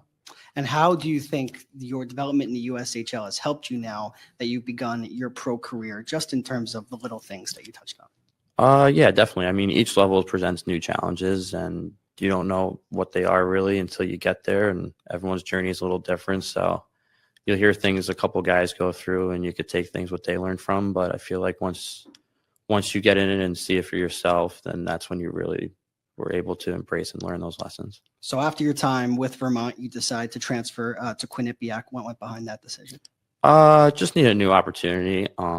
Being close to home was also really nice. And then the big cherry on top was playing for a team that was competing for Frozen Fours and national championships every year. Transferring when I did, I was fortunate enough to be given that opportunity by Rand and the staff, and knew that I would be able to come in there and help a team that just provide some depth, and not only that, just be a part of a great culture. Learned a lot about myself away from the rink there, and met a lot of my best friends at Quinnipiac, so I'm extremely grateful for all the time that I had there. So describe to me that whole season when Quinnipiac finally culminates with a national championship victory. It's special. There's no one way to really describe it. I'm fortunate enough to be part of that team, and also win that with my brother was, I mean, it's going to be pretty hard to top that. But there's so many different ways you could think about that team, and the big thing that always comes up for me is just how proud the community is, the culture we have there. The alumni base is tremendous. Those guys were always in our corner, and they're always guys that we always leaned on. So when I think back to that championship team, I really think about the culture, and then I also think about the sacrifice my family went through to not only get me in that position, but also my brother. At what point in the year, Joey, did you have a feeling that we could go all the way? Pretty early on. I'd probably say our second or third weekend, we went and played North Dakota, which is a pretty hostile environment. Yep. And our first game didn't really handle the moment too well, and we were still able to sneak out of there with a tie. And then Saturday, we had everything clicking, and we took it to them pretty good in a pretty hostile environment, one that was similar to playing in the Frozen Four. So probably at that moment, I had a really good feeling that this team could get over that hump. But also, too, during the year, you don't want to be thinking about that right away. And we were very good at staying in the moment. We were very process-driven. So not only that year, but we had a lot of leaders that came back for a fifth year just for that moment of getting over the hump and winning a national championship, as we went through a little bit of adversity the 2 years prior and not getting that job done. So I know we were able to finally get it done, and it was awesome to see the university and the program and what it meant for Quinnipiac. It was really special.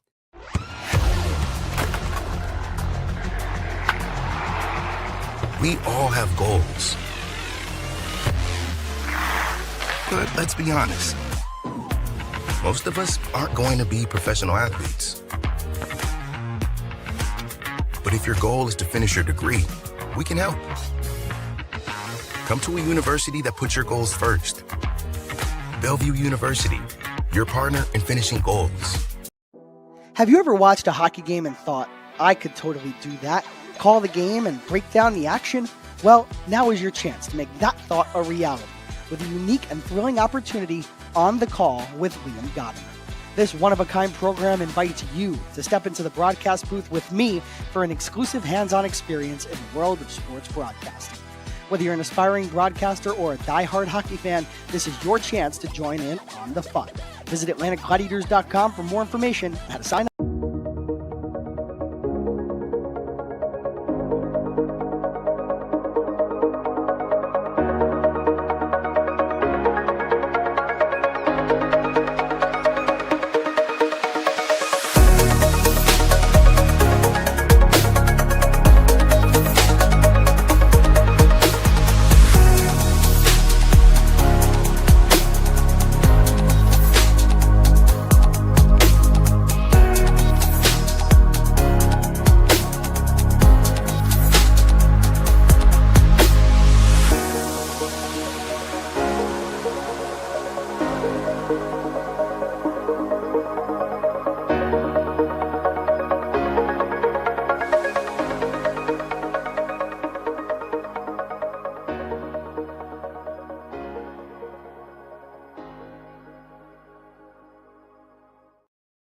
Back here on Flow Hockey and YouTube Live. Liam Gotimer here with you.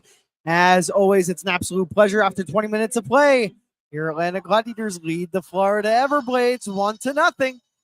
And it's Alex Young, number 22, playing in his 51st game of the season. He gets goal number 13, his 30th point of the campaign.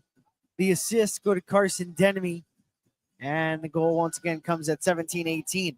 Shots on goal, 13 for Florida, 8 for Atlanta. There were 3 penalties in that first period, 2 for the Glads. Derek Topatic and Jackson Pearson inside the same minute.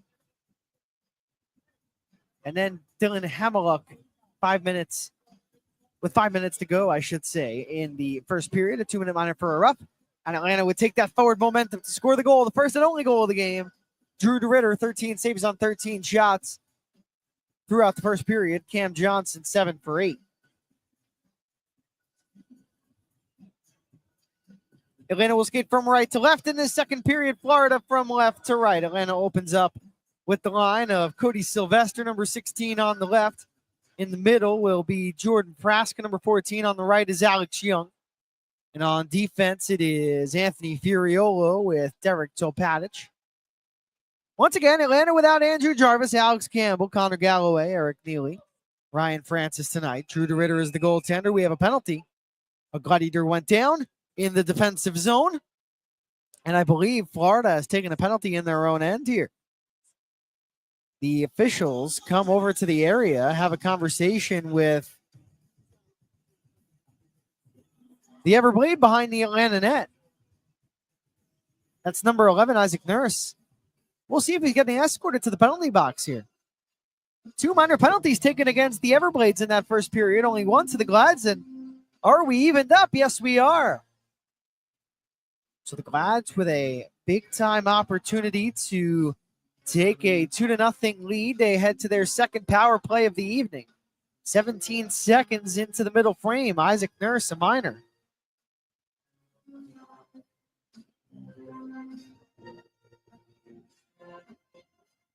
Fuzzy says, nice tie, Liam. Thank you very much. Thank you. So a minor penalty once again to Isaac Nurse and the Everblades. We are exactly 30 seconds into the period. 15 ticks into the Gladiator man advantage. Their second of the evening. Florida on the PK, 81.6%. Atlanta's power play, just a shade under 14.5%. Here is Derek Topatic as the Glads get set up, but it's coughed up at the line. A shorthanded rush from Tyson. He'll look to fling it on net. Misses Drew DeRitter, so no harm, no foul. And Atlanta 40 seconds into the power play. We'll look to put that last sequence behind them here. The Glads power play has been much better as of late, but they really miss a key piece in Ryan Francis, who head coach Derek Nesbitt has spoken to me about. Of course, such a key offensive contributor in his own right, just with his skill and talent level. As shooting is Joey Cipolone, going to go high short side. Johnson makes the save, but Nick Wong helps Atlanta to get set up. A slapper from Topatic gets redirected. That may have hit iron. Here is Wong calling for the puck. He had trouble with it. Tied up by an Everblade. The puck misses Cipolone, wrapped around the far boards. Racing over to the area is Topatic. He misses the net. Left wing boards down to the goal line. It's floated from Wong. He maintains in possession. But as he's hit, he loses it. And it's cleared all the way down by Florida. Just touching that last note on Francis.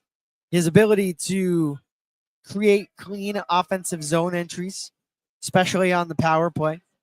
Such an underrated aspect of his game and something that's missed with him not in the lineup once again. As Drew DeRitter comes way out of his net, nearly collides with Betts as out of the box for the Everblades comes Nurse.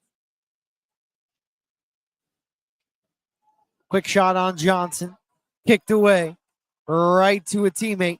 And it is Nurse who is rested after that 2-minute shift in the penalty box as the Everblades in the offensive zone here inside the opening 3 minutes of the second.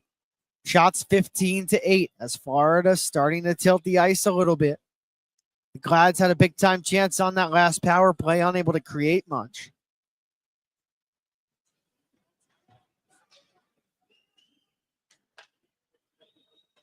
Backhanded in on DeRitter again. He'll play it out himself all the way down it goes. And then icing. A Sen XL icing on Drew DeRitter. This weekend's pick and ring jerseys are being auctioned off right now from the bench auction. Visit the app and place your bid, courtesy of your Regional Benefit for Lights.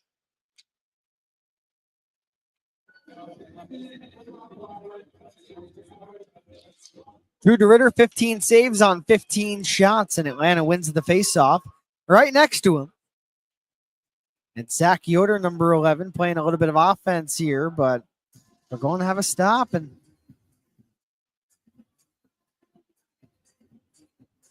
we have a face-off to come in the Gladiator zone.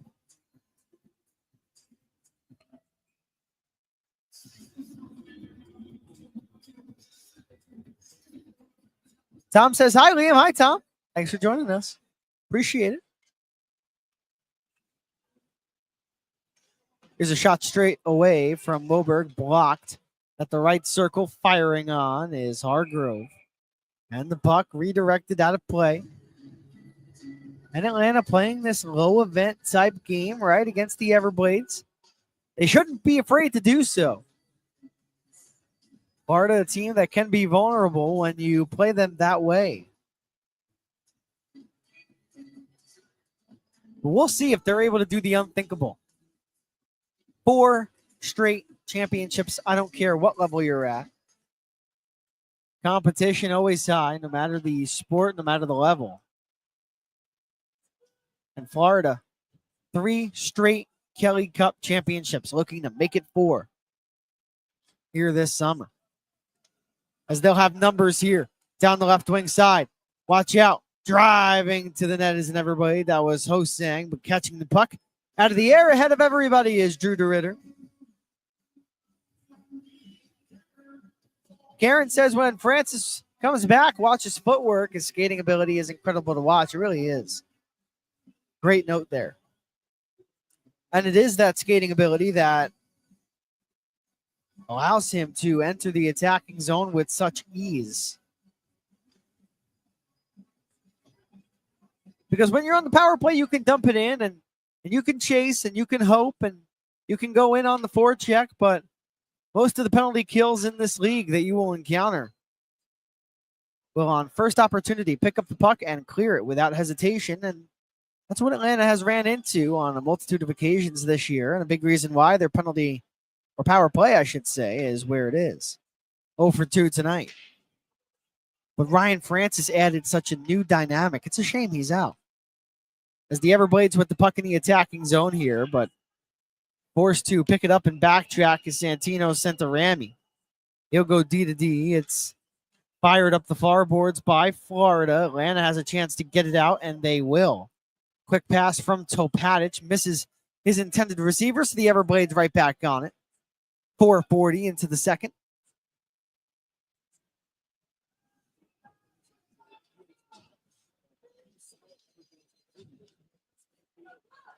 Here's Jordan Sambrook, number 6. The blue liner paired up with Connor Doherty tonight. A centering feed towards the front. What a defensive play by Alex Young. He scores a goal in the first period, and he might have just saved one right there on the back check. As wrapping it around is Lansdell. At the point, it's played deeper by Doherty off of the give and go on the backhand in the mid slot. Here is Tyson. Now at the wall. Colin Tyson will turn from his backhand to his forehand. Now back to the forehand. At the goal line, Hansel defends him real well. And now a 3-on-2 perhaps for the Glads. Sylvester to center. Pass over to the right wing. Played over to the left. Intended for the driving Sylvester, who is headed towards the Florida net.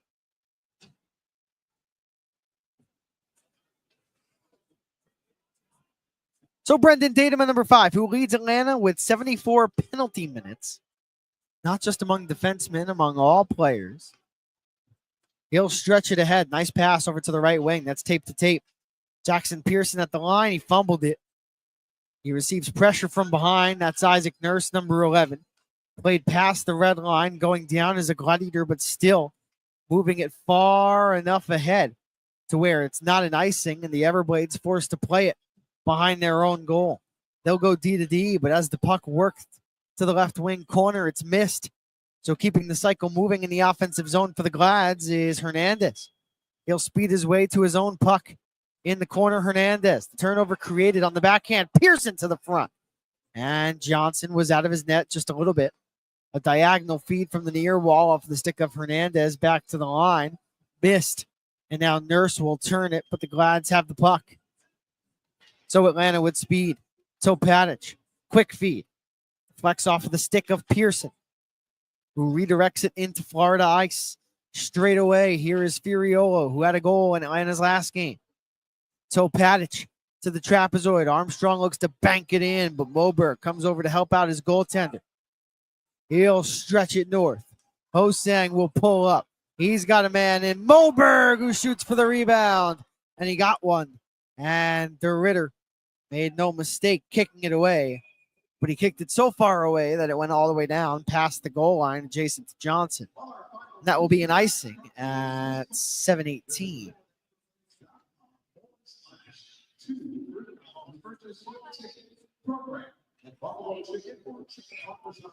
Shots 16-10. Florida.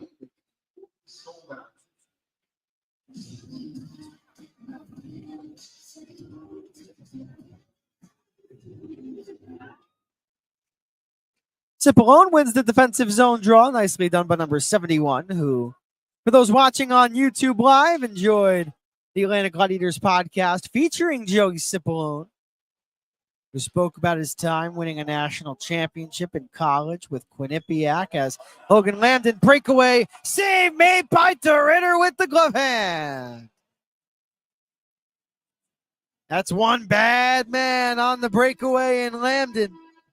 14 goals this season and loves to light the lamp against the Glads, but that time Drew DeRitter said not today. Let's go to a quick media timeout. Atlanta remains in the lead ahead of Florida 1-0.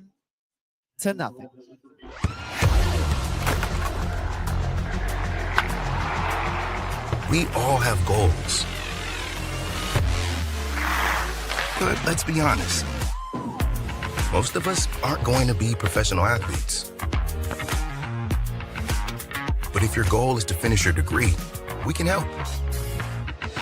Come to a university that puts your goals first.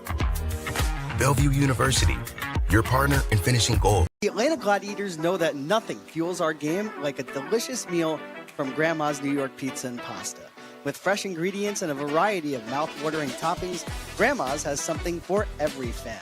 Whether you're enjoying a classic pepperoni or trying one of their creative specialty pizzas, you can taste the passion in every single bite.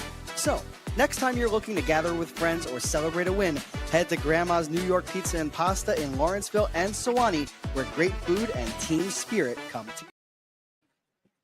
Welcome back to Atlanta Gladiators hockey. It's 1-0 good guys. 12:22 on the clock here in the second period. We just heard the commercial for Atlanta's wonderful sponsor and Grandma's New York Pizza and Pasta. I, alongside the executive vice president of the organization, Jerry Jungman, had a real nice time at Grandma's on Duluth Highway with the Booster Club. My last Booster Club meeting, little tears shed there. But they are all so wonderful. Had a tasty chicken roll, if you're wondering, as the puck gets deflected out of play at 7:56.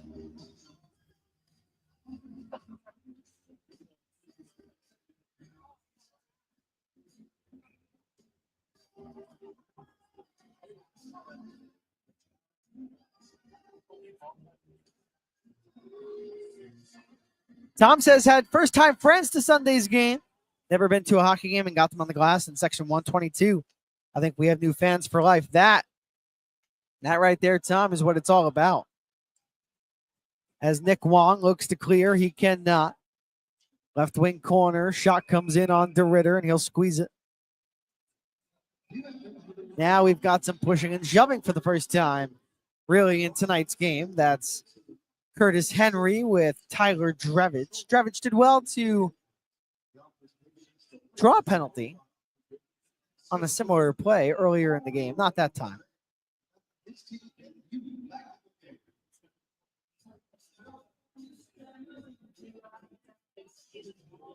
Buzzy said, we had a great time with you guys too. Heather said, we loved having you and Jared at this month's Booster Club meeting. We loved being there as always. Now, if I'm no longer with the Gladiators organization, can I still come to the Booster Club meetings? You let me know. Here is Brendan Datema as he takes a hit, bodied off by an Everblade. He sends it up the ice, and Atlanta will skate in. It's Cody Sylvester. What a move. And a save by Johnson. He wraps it around. Johnson had no idea where the puck was. Datema calling for a goal. Let's play on. Frasca with the puck behind the net. He'll push it to the high slot. Datema shoots behind the goal. Sylvester. He's hovering over to the left wing side. It's Young.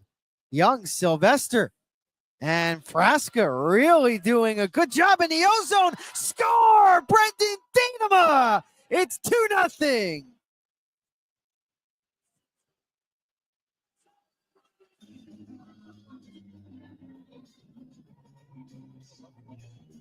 Datema forces goal number 2 into the net.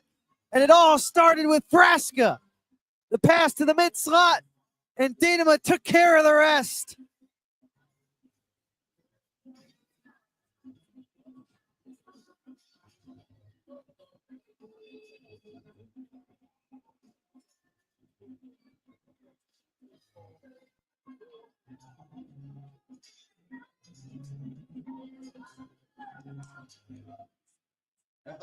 Brendan Datema had scored his first professional goal earlier this season in Savannah. And he scores here tonight.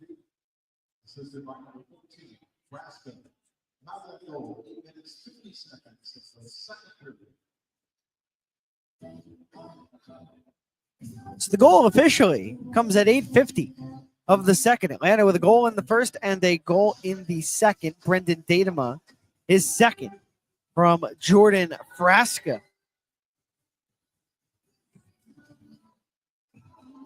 And Atlanta has a 2-0 lead.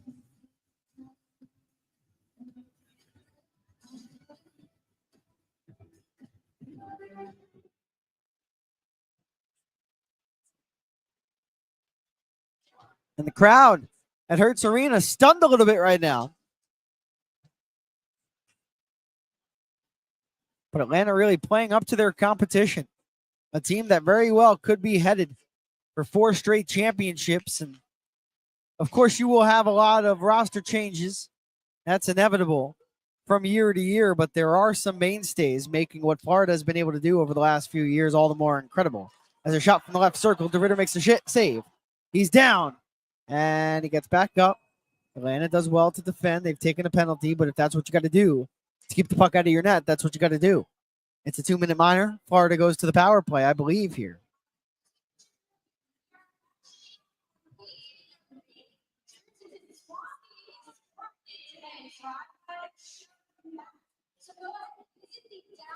$10:25 to go in the second. Let's head to immediate timeout.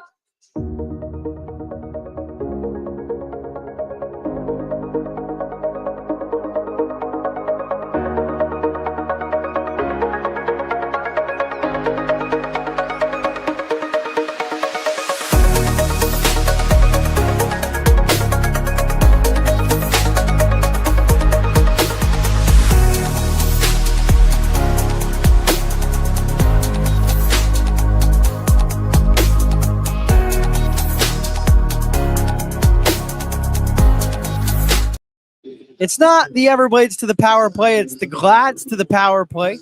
10:16 to go in the second. Atlanta leading 2-0. Looking to take a 3-0 lead. I'll get the penalty for you all in just a minute. The penalty goes to Lansdale. Jesse Lansdale with a minor penalty for tripping at 9:35. So here is Derek Topatic with it. At the goal line, he'll peel away from it, shoot from the right circle, stopped by Johnson and subsequently sent out by Florida. Atlanta on the power play 0 for 2. This is their third chance of the night. If you're just joining us, they lead 2-0. A goal in the first by Alex Young, a goal here in the second period from Brendan Datema. As a pass from the left circle, Young lets it go for Frasca, who flings it high. Sent to ramming, went down in front of his netminder.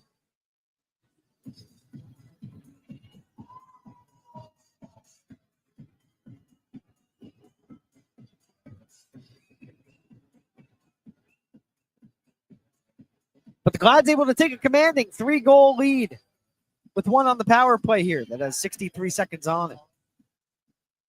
We're 32 seconds past the midway mark of the hockey game, 9:28 to go here in the second.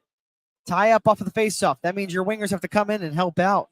And they do. They force a shot on net that Johnson, standing on his skates, easily steers to his left. So it's cleared on DeRitter, who will back up slowly into his net. The puck is turned over. Florida has it in the offensive zone. 40 seconds to kill. Puck dragged to the backhand. Nothing there for Florida. The Glads will speed out.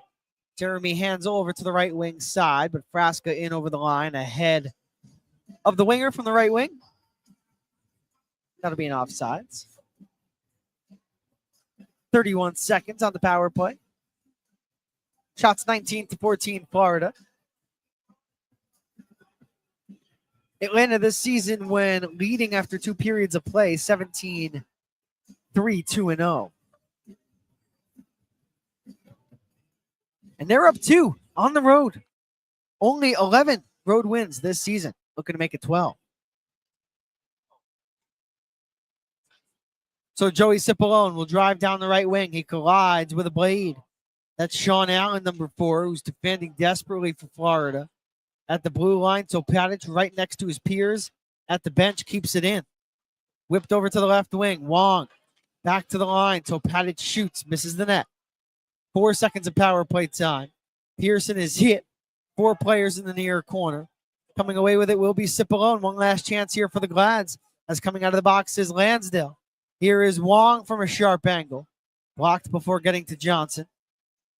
Left point, swiping it down the boards is Topadic. Same penalty killing unit on, despite Lansdale back after the minor penalties completion. So Pearson with it. Right next to the far corner. Taking a hit in the near corner is Cipollone. His pass back for Pearson. Goes past Wong. And now streaking out through the neutral zone come the Everblades. Always dangerous. Florida with it, right wing side. Now shot from the left point. Stopped by DeRitter. He didn't know where it was for a moment. And trying to bank it in off of the back of the Atlanta goaltender was Lambden. Stopped by number 34. And a stoppage to come. 7:36 on the clock here in the second. Atlanta 2.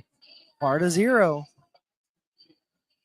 Oh, blimey. You've let us astray again.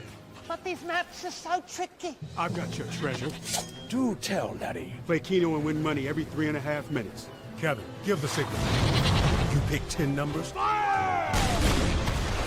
Then Keno picks 20. The more we be matching, the more we be winning. And now we feast. Or not. Win up to $100,000 every 3.5 minutes playing Keno.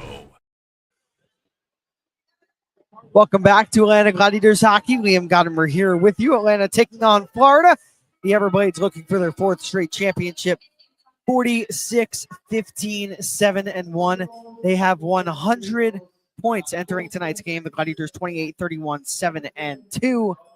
Got in the win column on Sunday afternoon. A 3-2 win in regulation against the Jacksonville Icemen. A game that they controlled really throughout. But now they play at Hertz Arena for the first of 3 meetings.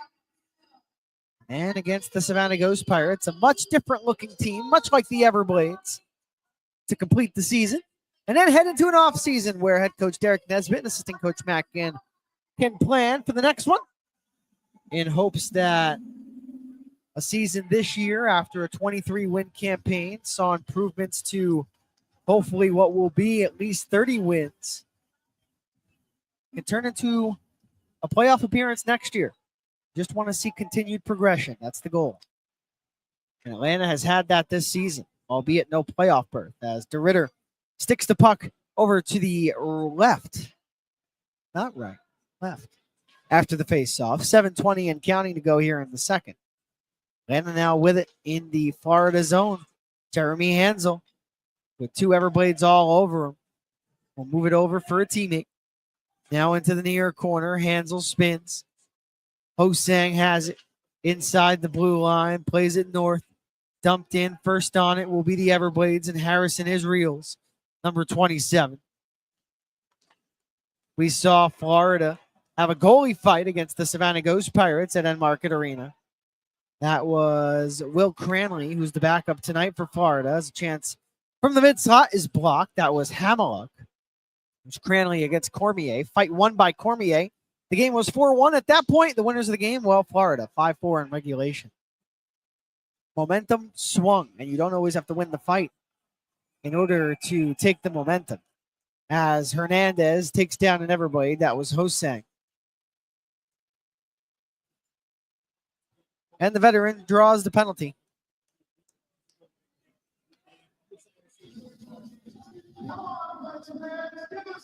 So the Everblades head to the power play, looking for their first goal of the game. They've had 2 power play opportunities. This will be their third, as taking a seat will be Hernandez, the first-year pro with a 2-minute minor. For interference, presumably. Key moment in this game.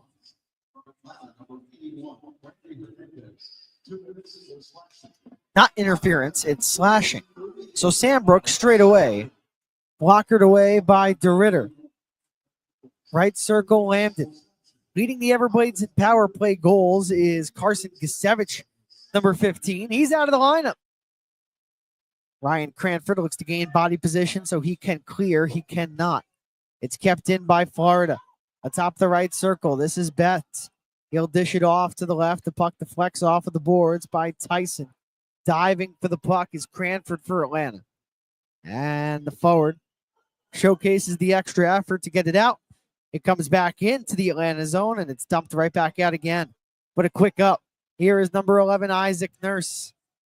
He is crunched up into the corner boards. Played over the far wing. Tyson has it. Right next to the Hertz Dasher at Hertz Arena. As DeRitter makes a save, not once but twice, and he'll get a cover. 1:03 into the power play.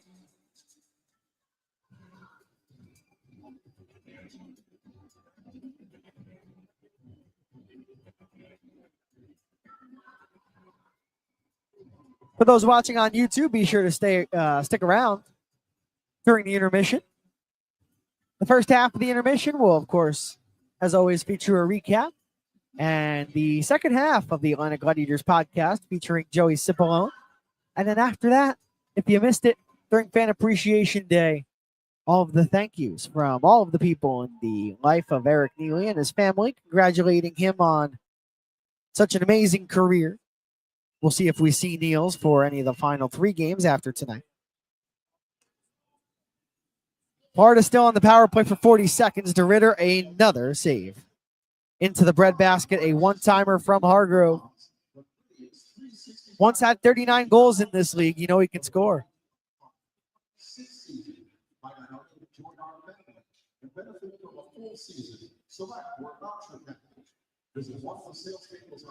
The 5-man unit for the Everblades. It's Hargrove taking the face-off. To his right, it's Isaac Nurse. On the back end, it's Moberg with Hosang, and the extra forward was Betts. He heads off as Atlanta able to move it into the Everblade end, shorthanded. Under 5 minutes to play in the second period, 20 seconds on the Florida power play. This is Cole Moberg, number 2. Right point now to the circle. He gets it back straight away. Moberg to the left. He gets it back. He shoots through traffic to Ritter. I don't believe had to make a save, but he stayed positionally sound. Moberg over to the left wing boards again. Pirouetting at the circle is an Everblade. That's Hosang. Supremely skilled, number 55, as he dances right in. And DeRitter makes another save up high. And now a 2-on-2 rush is coming out of the box is Randy Hernandez with some renewed energy as Johnson makes a save in the midsection. 4:11 on the clock here in the second. Some physicality, but the linesmen come in to make sure nothing more comes of that. Let's head to immediate timeout. Atlanta remains up 2-0. A big-time penalty kill over the Everblades before that last break. Tonight's game is brought to you by the ECHL, celebrating its 37th season of affordable family entertainment. The ECHL would like to thank everyone in attendance for your support of ECHL hockey. The ECHL would also like to recognize the following league sponsors: AMI Graphics, exclusive signage provider; AthleticKnit, official jersey supplier; Baron Rings, official championship ring supplier; Bellevue University, official higher education partner; BFL Canada Insurance and Sutton Special Risk, sponsors of the 2025 ECHL Hall of Fame induction ceremony; Dash, official mobile auction platform; The Fairley Group, official commercial insurance provider; Flow Sports, exclusive streaming provider; Hotel Planner, official hotel reservations partner; Howie's Hockey Tape, exclusive hockey tape and lace provider; In Glasgow, exclusive puck provider; Prolific One, exclusive secondary ticketing partner; and Warrior, exclusive on-ice equipment provider and title sponsor of the 2025 ECHL Hockey Heritage Weekend. Catch all of the ECHL action live in high definition by logging on to flowhockey.tv.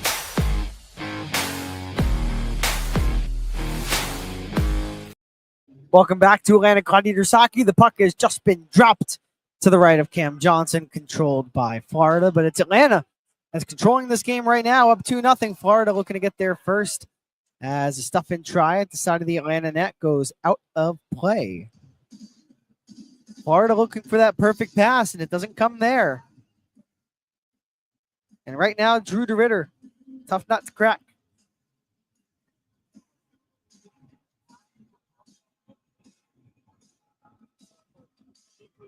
We know how good this Everblades team is. You don't win 3 straight championships if you don't have some resiliency to your game.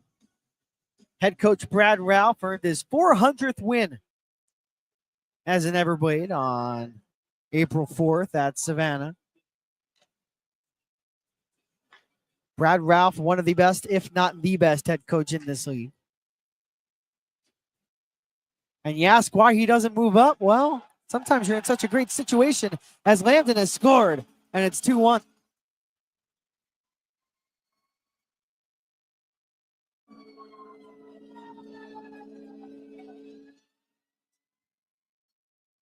Logan Lambton from the right circle picks the corner on to Ritter.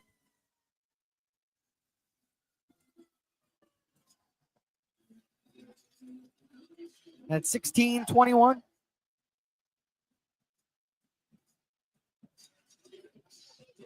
Atlanta's lead goes from 2-0 to 2-1. Lambton scores his 15th goal of the season, his 33rd point in his 55th game.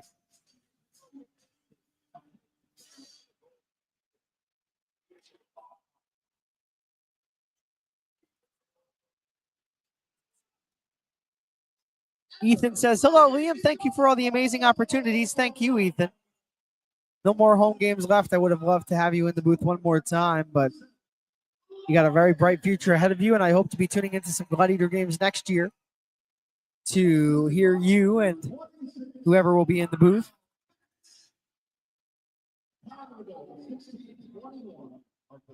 The goal comes at 16-21. I'll have the assists in a moment.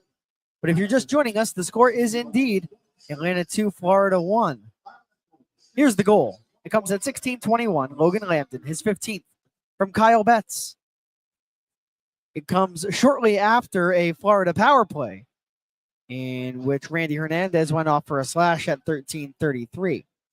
So Drew DeRitter made the first 22 saves of this game, and now they've scored on him again.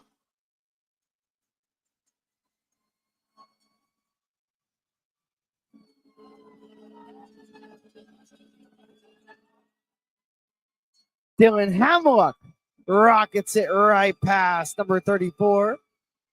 And now it's 22 saves on 24 shots. Just had a step on Carabia.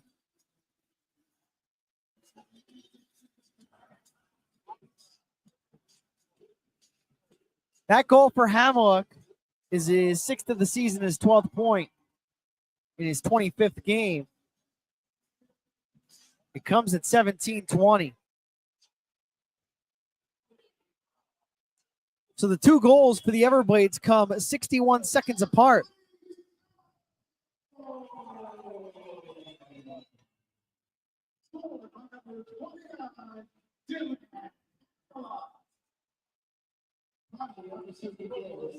Tom says, hey, Liam, do you have one particular favorite Glad's goal of the year? Let's touch on it during the intermission.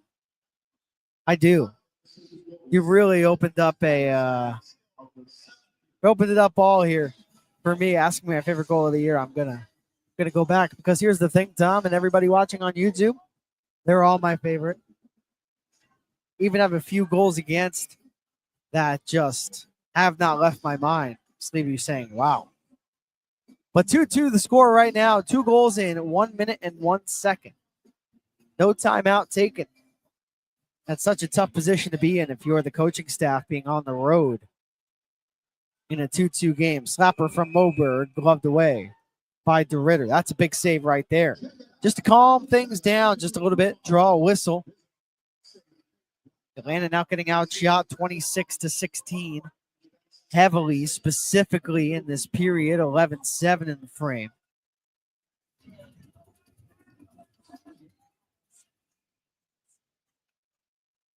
So Brendan Datema, who has Atlanta's second goal of the game. He'll move it out to center, get it back outside of the red line, twirl around. Now at his own blue line, he'll find Yoder. Datema paired up with Yoder tonight. 2 defensemen who are 6'5", never a bad thing. At center ice, Alex Young can't get it at the Everblades bench, so Colton Hargrove will wand it back for his defense. Just past the 100-second mark of this second period as DeRitter makes another save at the side of his net. And again, if you're a goaltender, right, you surrender 2 quick goals. How do you halt the momentum a little bit and get the game back in your control? Get a couple of quick freezes. Take the crowd out of it.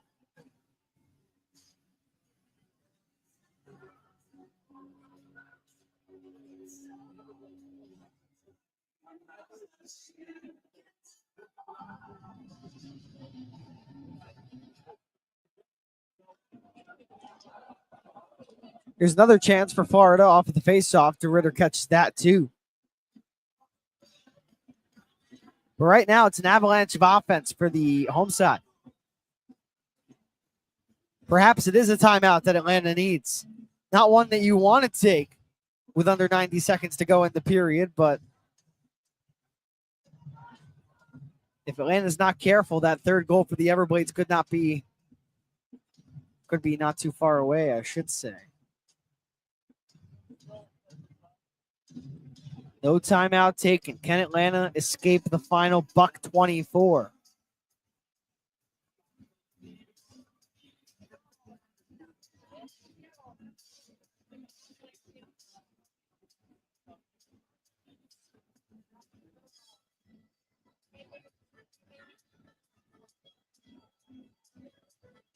No official signal given yet as to why for the stoppage. But could have we all just spoken this into existence? Nezzy from Estero hearing us?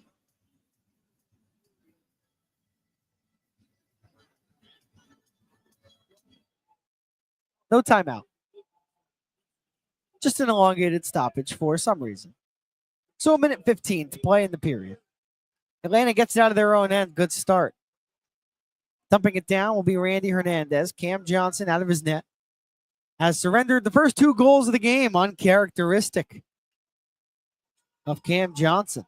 But not getting a lot of goal support right now as a potential trip on the Gladiators. Nothing called down. That's a break. Behind the net here is Hamiluk, already with a goal in this period. He'll wrap it to the near side. DeRitter gets there. The blast from Sambrook gets redirected off of Hamiluk's lower body. And DeRitter got there too to stop that one. Dylan Hamiluk starting to make his presence felt. As I mentioned, former NHL draft pick. Played in Slovakia earlier this year. 6'4", 205 pounds. 25 years old.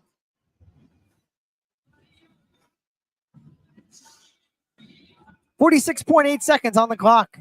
We have a false start on the face-off, so we'll get clock to go back to that number.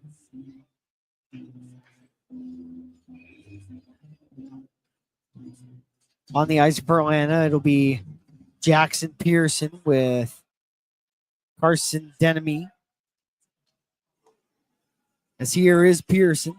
Left wing side, he's shadowed by Lambden and Allen.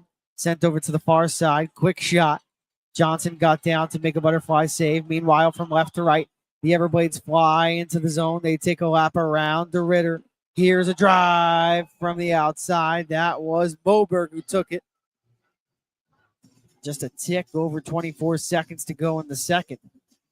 The Ritter with another big save.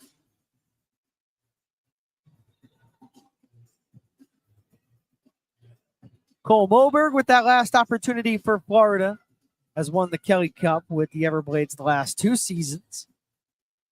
6'3" blue liner. Never a bad thing to have one of those. Blue liners out of the lineup tonight for Florida, Cade Landry and Reese Zamulik.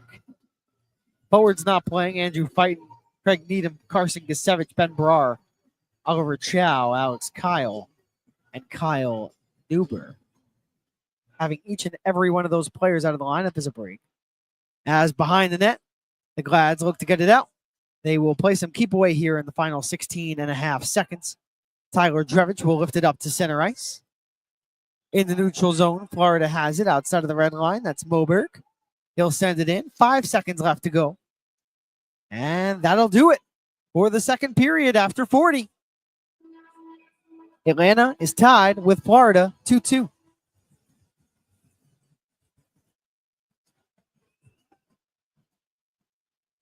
Once again, as I mentioned during the period, Atlanta, when leading after 2 periods this year, 17-3, 2-0, but they are not leading after 2 periods. The Everblades storm back for 2 goals before the frame comes to a close. So when tied after 2 periods, it's happened just 15 times. Atlanta 9-5-0-1.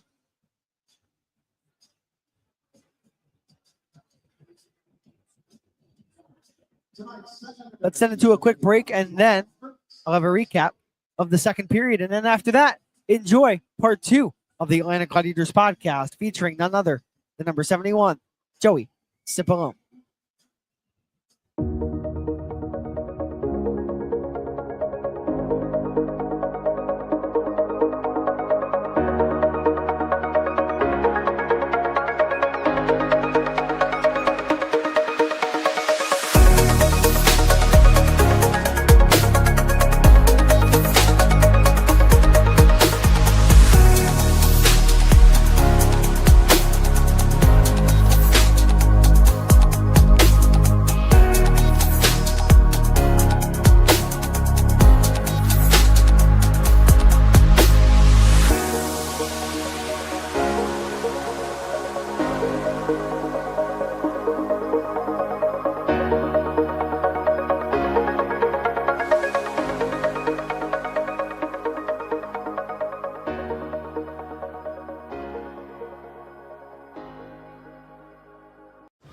Blimey! You've let us astray again. But these maps are so tricky. I've got your treasure. Do tell, Laddie. Play Keno and win money every 3.5 minutes. Kevin, give the signal. You pick 10 numbers. Fire! Then Keno picks 20. The more we be matching, the more we be winning! Ah! And now we feast! Or not. Win up to $100,000 every 3.5 minutes playing Keno. The ECHL believes that hockey is more than a game. It's an opportunity, a chance to connect, a chance to embrace our differences, and a chance to bring our communities together, creating teamwork, memories, and a lasting bond along the way. When it comes to hockey, no matter how it's played, we do it together.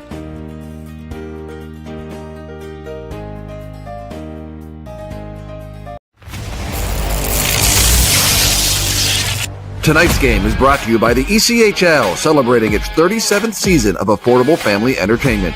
The ECHL would like to thank everyone in attendance for your support of ECHL hockey. The ECHL would also like to recognize the following league sponsors: AMI Graphics, exclusive signage provider; Athletic Knit, official jersey supplier; Baron Rings, official championship ring supplier; Bellevue University, official higher education partner; BFL Canada Insurance and Sutton Special Risk, sponsors of the 2025 ECHL Hall of Fame induction ceremony; Dash, official mobile auction platform; The Fairley Group, official commercial insurance provider; Flow Sports, exclusive streaming provider; Hotel Planner, official hotel reservations partner; Howie's Hockey Tape, exclusive hockey tape and lace provider; In Glasgow, exclusive puck provider; Prolific One, exclusive secondary ticketing partner; and Warrior, exclusive on-ice equipment provider and title sponsor of the 2025 ECHL Hockey Heritage Weekend. Catch all of the ECHL action live in high definition by logging on to flowhockey.tv.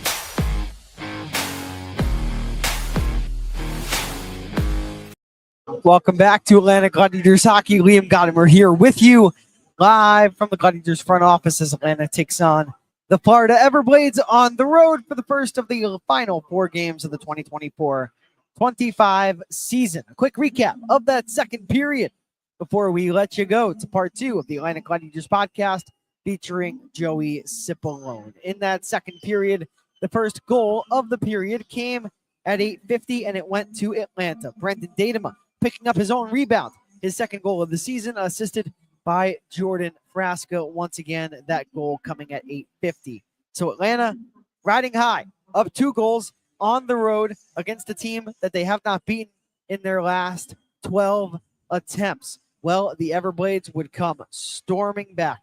First, it would be Logan Lambden, who on the rush would pick the top corner pass Drew DeRitter's stick side at 16:21. Lambden's goal was his 15th of the year, assisted by Kyle Betts and Santino Santarami officially. Then, not 1 minute and 1 second later, not the biggest math guy, 59 seconds later, just 2 seconds off, not too bad.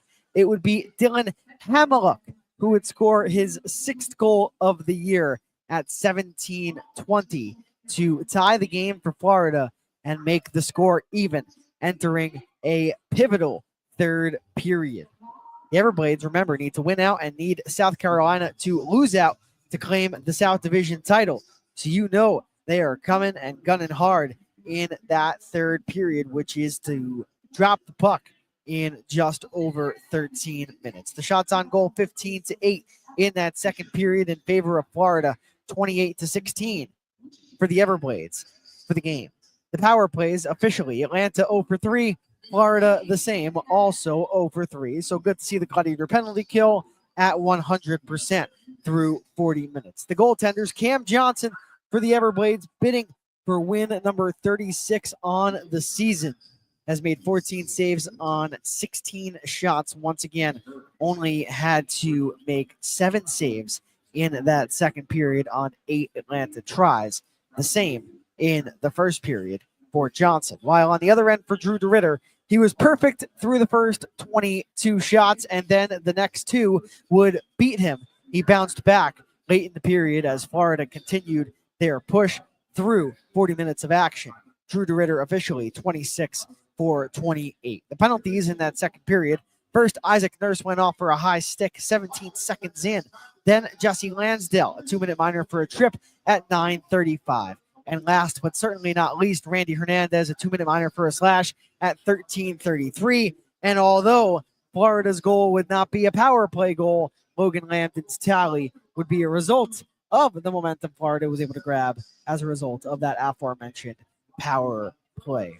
With that, let's send you to Joey Cipollone and the Atlanta Gladiators podcast. I'll be back in 12 minutes for the third period. Welcome to the Atlanta Gladiators podcast. You mentioned staying in the moment. Let's fast forward to the national championship game. You touched on how the club was down 2-1 after the second period, but down 2-0 at one point in the second period. What was the Cubs' mentality when you fell behind early on there, but to be able to come back and eventually force overtime? We'll get to the overtime winner, but just what was the thought process of the team just when going through that? We're still confident. We relied heavily on our training, and we knew that we were always in games. we're a deep hockey club, and one of the things we prided ourselves on, like Bucci said in overtime, was our fitness. And we always knew that we always pride ourselves on being a third period hockey club. We always knew that our training was outstanding and that we were able to kind of get better as teams would fade off. And so even though we were down 2-1, we knew we didn't play our best hockey that first period, and then started to take a step after we were able to get that first goal. And that third period was pretty evident of our team identity, that we were able to just roll over them in waves, and we're able to get that tying goal. So yeah, we're definitely a confident group. No one wavered, and that's probably the most impressive thing, is that even though we're in a big moment like that, we're able to stay together, and our character was able to come through. And then in overtime, Jacob Quillen scores the overtime game-winning goal to secure the national championship. Take me through the play and kind of your perception of it. I mean, it's a routine face-off play just to create possession, get it in the zone, and we would run it a lot in practice. But even when you do it 5-on-0, there's times where that line wouldn't be able to run it as clean as that, and it's just something where it's just a matter of details. Like one guy makes a mistake, and a great pass from Metza, but yeah, you're sitting on the bench. You're not thinking you're scoring off the jet, so you're just trying to get ready for your first shift, and then before you know it, you blink and we're national championship. So it's pretty crazy to think of it that way. Still get chills every time I think about it. So yeah, it's definitely a special goal. And you touched on earlier winning the national championship with your brother. Just in that moment, what sense of family pride did you feel to not only call yourself a national champion, but to be able to call your brother one as well? Yeah, there's even 2 years later, there's still no words for it. Justifies pretty much both our journeys. Both of us being national champions is something that I don't even think I could dream of growing up.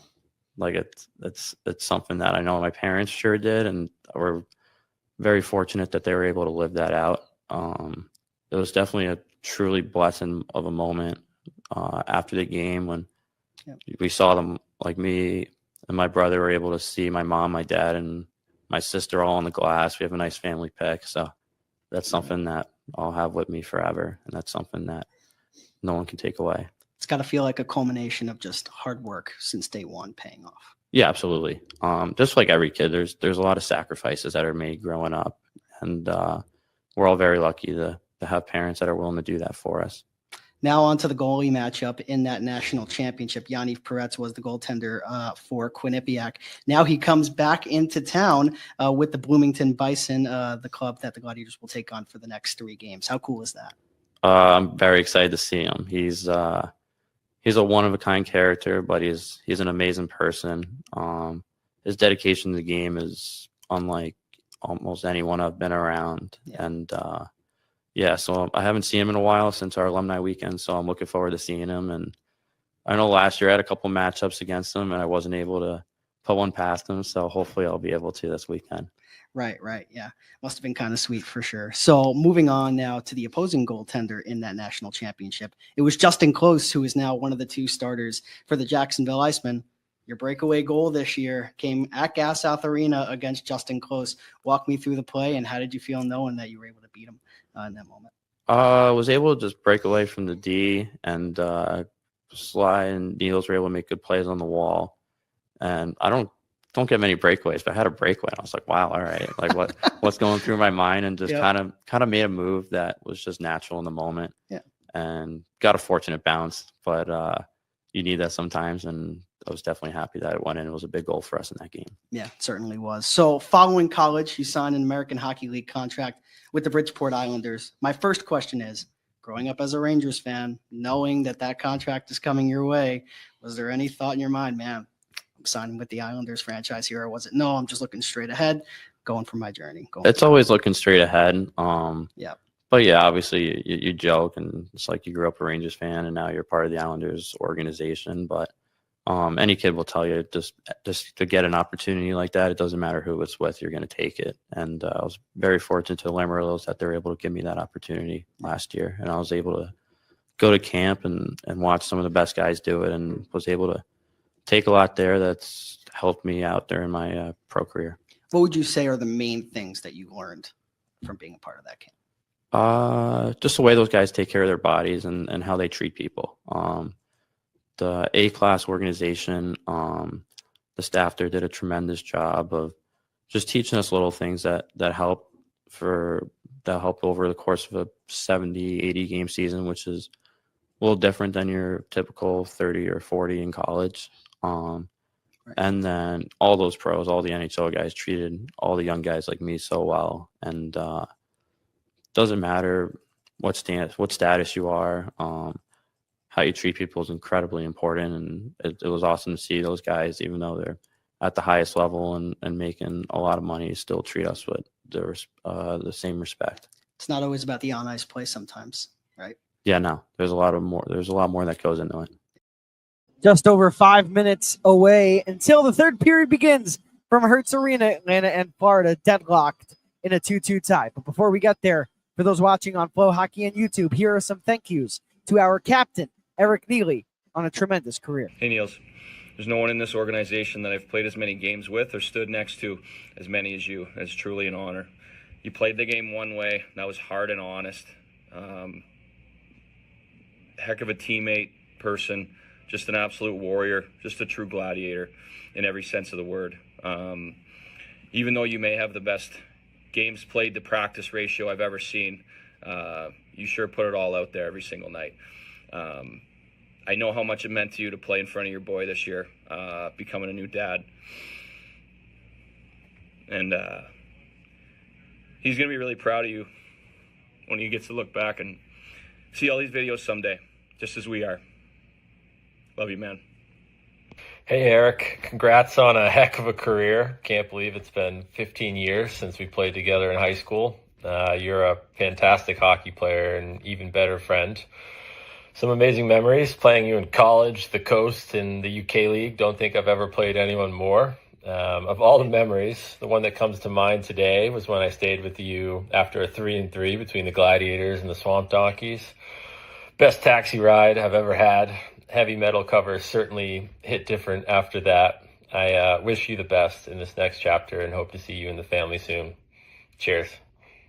Neil, it's been an absolute pleasure to play with you the last couple of years. You're a true warrior out there.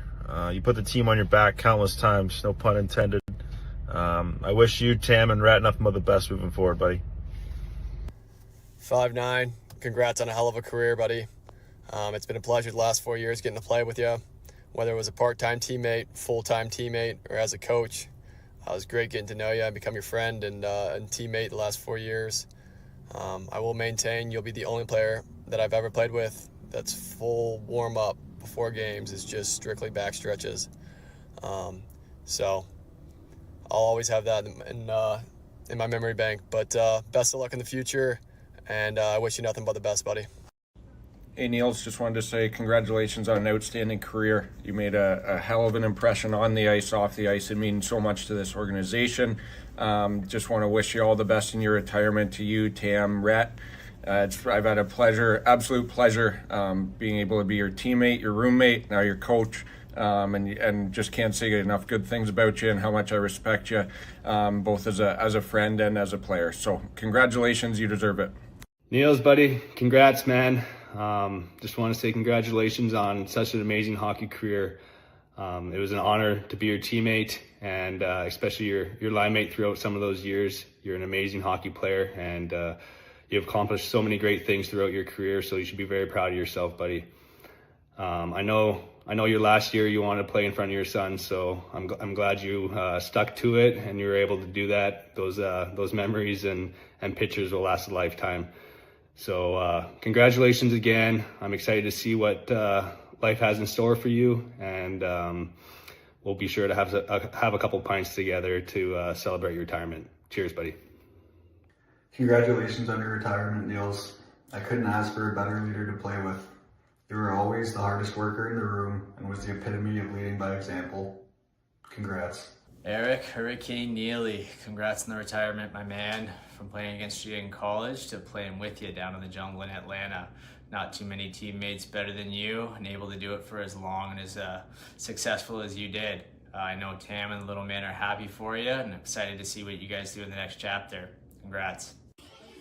Niels, just another member of the Blueberries here. Just wanted to say congrats on a hell of a career, man.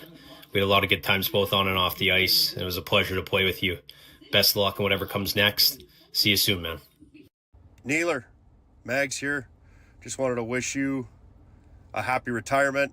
I know this is a hat trick when it comes to you hanging them up, but nonetheless, amazing career, man.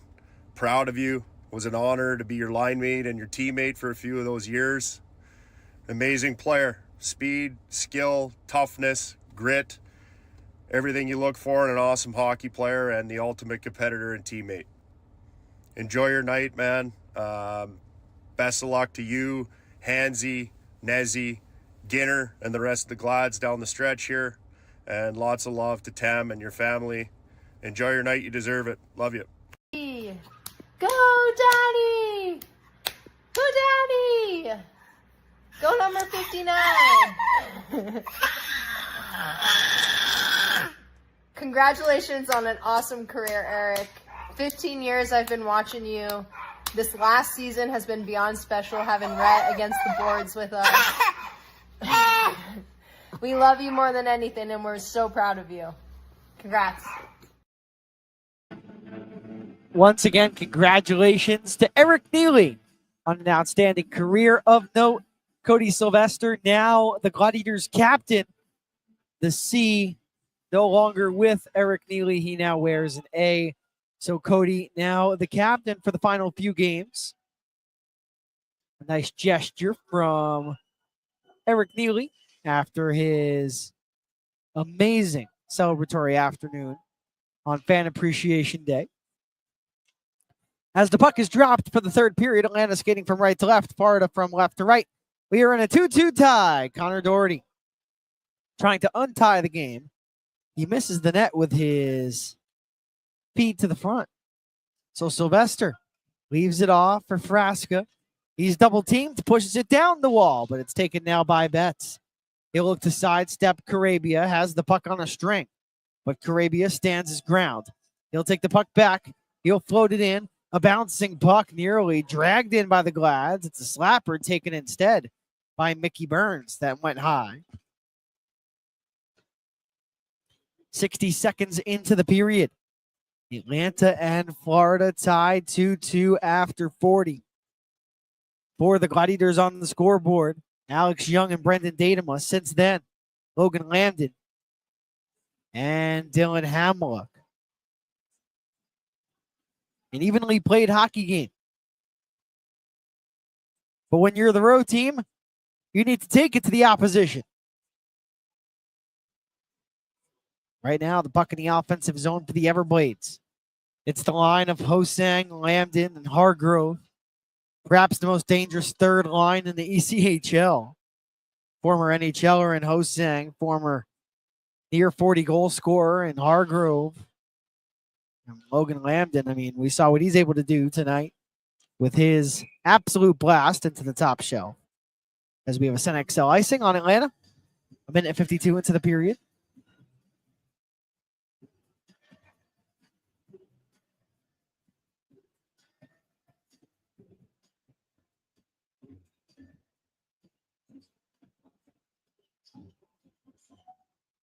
I never answered Tom's question. I said I would answer in the intermission, and I never answered. I got you, Tom. We'll mix some play-by-play with some answers. So you asked my favorite goal this season. No Sen XL icing here on Atlanta. So Randy Hernandez deep in the attacking end, spinning away from him and moving the puck up will be Florida. Here's a drop pass from Curtis Henry. The drive to DeRitter misses wide. Colin Tyson at the boards.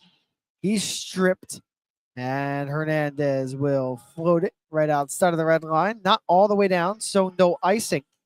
So Posma, number 37, the second line left winger, turns it over at center.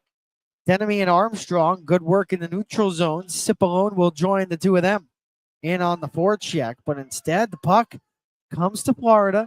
It's Posma. Sam Brook, the defender, joining the play, leaves it off for an oncoming. Posma, whose shot was blocked. Here is Doherty. D to D for Sambrook. Going down is DeRitter. Puck never got there. Datama already with a goal tonight. Will lift it out to the neutral zone. Datama will move, or excuse me, Cipollone will move it north. Laying a hit will be Armstrong. He'll go off for a line change, as will the remainder of that trio. Just past the 3-minute mark here in the third. Tracy says, let's go. We need to beat the Blades. It's been a very long time.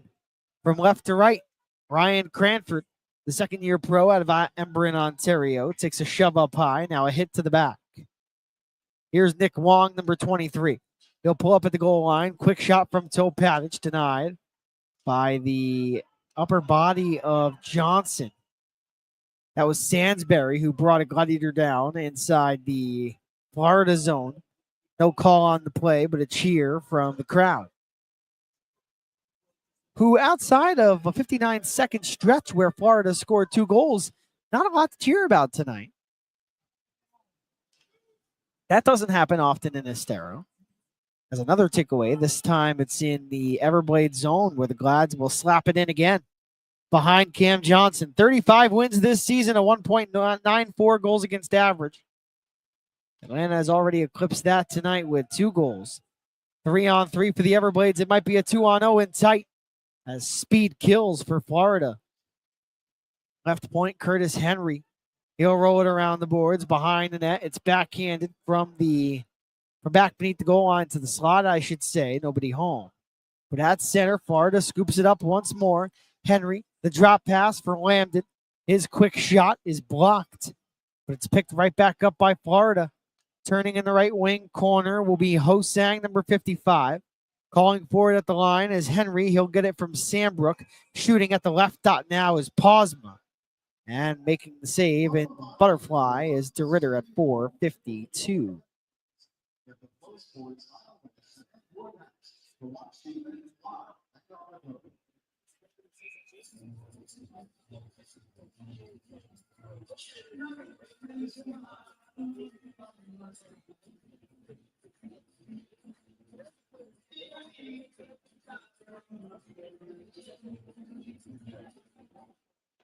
Face-off win for Florida. Hosang holds on to it mid-slot. He dished it off and then looked frustrated with the decision he made because his pass went awry. And now Curtis Henry will throw the body onto a Gladiator near corner. The third pairing left-handed defender in just his 8th pro game goes deep in on the forecheck. Datama, the defender for Atlanta, has it on the other side of the ice. He'll swing it near side. Hosang overtakes inside the offensive zone. He'll weave. Right wing boards, a quick shot, misses DeRitter. We're back beneath the goal line now to the boards. Here is Hosang. He'll try to dangle around the Gladiator who got his stick tied up in the midsection of Hosang. Goes down. That's a penalty on Jackson Pearson. And Atlanta will be shorthanded here. Once the Glads touch up, net is empty for Florida. They have an extra attacker on. Glads need to take possession here to draw the power play, and that's exactly what they'll do. So Josh Hosang tripped by Jackson Pearson. A 2-minute minor penalty. A crafty move by the veteran. And the second-year pro in Pearson at 5:54 goes to the box. Atlanta getting outshot 30-16. The goal is 2-2. But the latest goals coming from Florida. Dangerous moments if you're a Gladiator fan. We'll keep it here at Hertz Arena.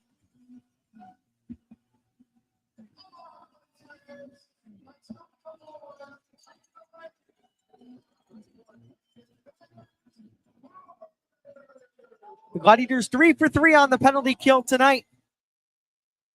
Biggest one of the game right here. So Sambrook, who quarterbacks the power play.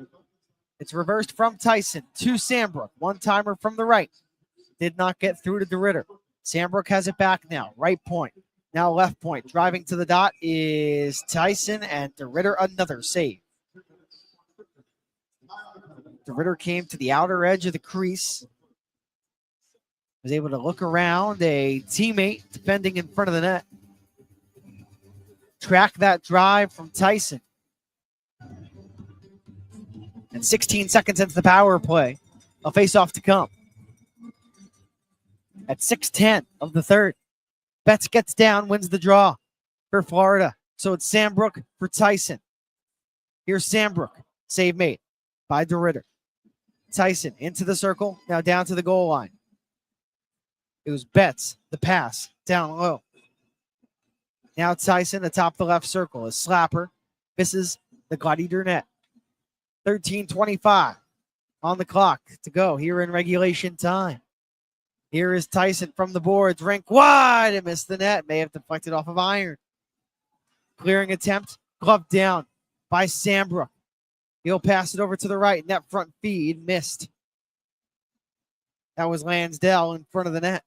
Here is Sandbrook. Another one-timer from the right. That was Lambden. They continue to tee up. Has not scored on his first 2 tries on this power play. Lambden again. Right circle. Those seam passes not missing right now. Another one. Score. They were looking for the seam pass all the way. That was the 4th time they had executed a tape-to-tape seam pass on that power play. And the final one, the best of them all.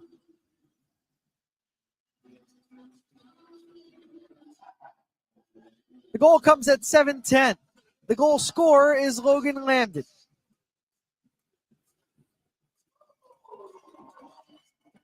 Three unanswered goals for the Everblades. And on the power play, Florida has taken a 3-2 lead.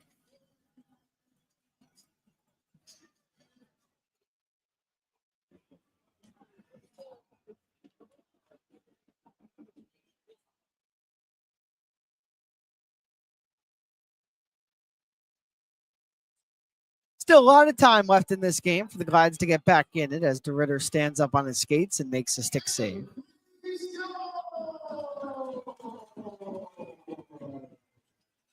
Hamelick keeps it in. Yoder looking for the clear, and Alex Young will get the clear. Nice tap from Sylvester. Now here's Young near wing. Back for Sylvester. The captain just missed it. And now right to left. Florida comes in with speed. They'll look to dance right in. Hamelick got past his man, just ran out of room. Here is Curtis Henry at the line. His shot deflects off of Hosang. And a save made by DeRitter 8 minutes into the period. And now immediate timeout. 3-2, the Everblades lead.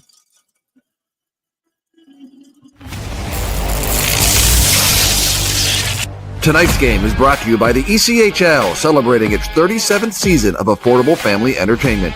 The ECHL would like to thank everyone in attendance for your support of ECHL hockey.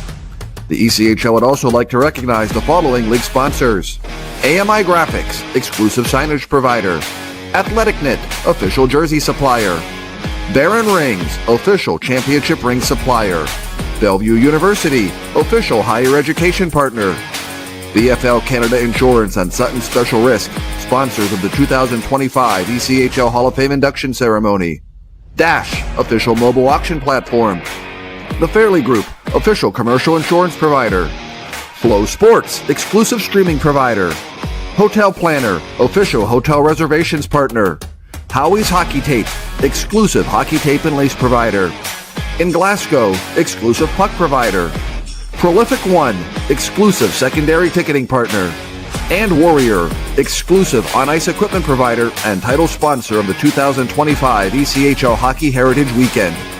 Catch all of the ECHL action live in high definition by logging on to flowhockey.tv.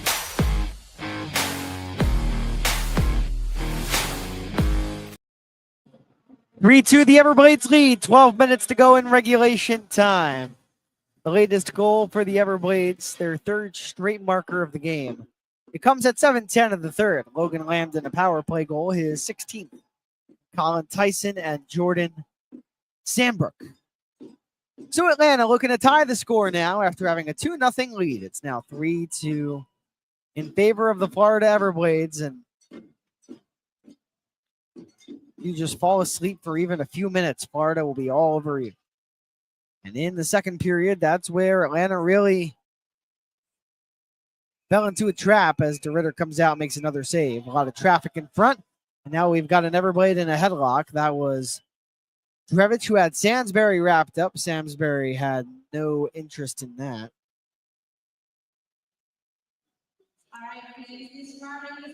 Atlanta getting outshot by 20 in this game. No shots so far in this third period. They have gone 8-31 without a shot. 7 for the Everblades in that span. It's 36-16 Florida for the game officially. Not going to tie the game. You don't have shots on goal. Not for a lack of trying, that's for sure. Atlanta just needs to tilt the ice back in their direction. It'll come. Just need to keep this a 1-goal game until throughout the entirety of regulation. Right now, their goaltender giving them a chance to do just that as DeRitter makes another glove save through traffic. That was DeRitter's 34th save of the night.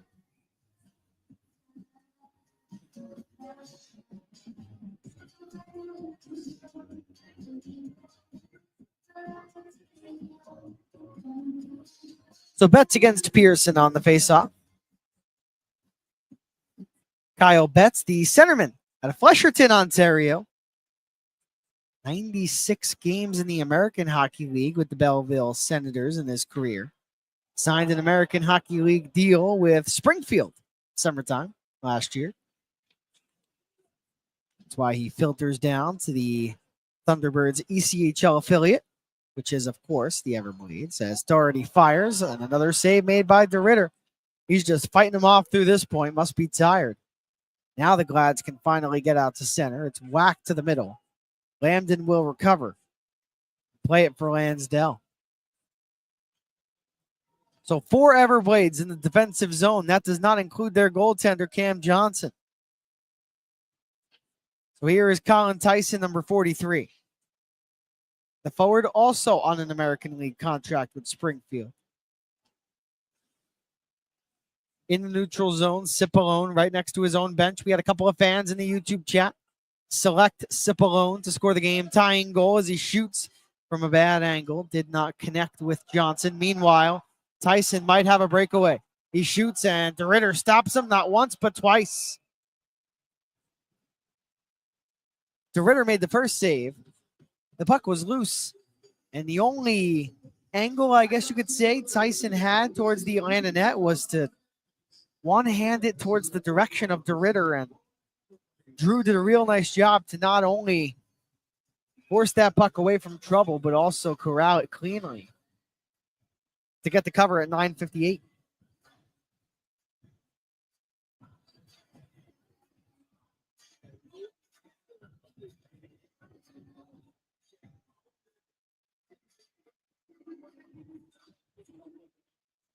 Hargrove wins the draw. I guess for me, my player to tie the game. How about Jordan Frasca, my player to watch tonight? Now my player to watch for the Everblades, that's Colton Hargrove, number 17. His pass back to the line nearly gotten to by Sylvester. But instead, Atlanta forced to keep it in their own zone for just a moment. And now back behind his own net, it's Carabia. It's turned over. Atop the zone, number 37 for the Everblades. That's Mike Posma had it. Now it'll be Allen. Paired up with Moberg. Allen for a streaking Hargrove. 6'2", 205-pound forward, 32 years old, Hargrove. A lot of experience in this league, the American Hockey League. As Hansel will twist and send it in to the left of Johnson. Again, here in this third period, the shots on goal output has not changed for the visitors. 13-0 Florida. Here is Lambden looking for the backbreaker and a save made by DeRitter again. Right now, the best player for the Glads, Drew DeRitter, has an icing confirmed, SunXL icing. And it's on Atlanta, so the faceoff to come to the side of DeRitter. I don't believe this season Atlanta has had a period in which they have not recorded a shot on that.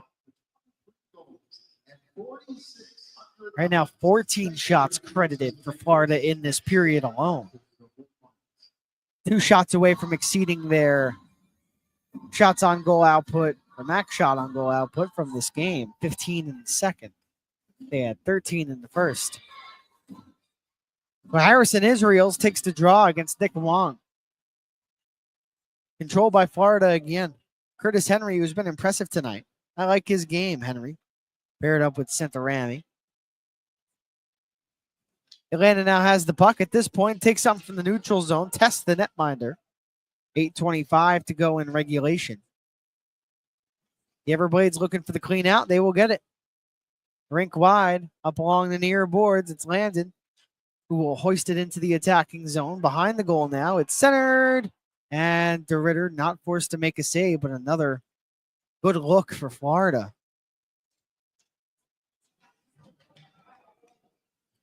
We are exactly 12 minutes in to the third period.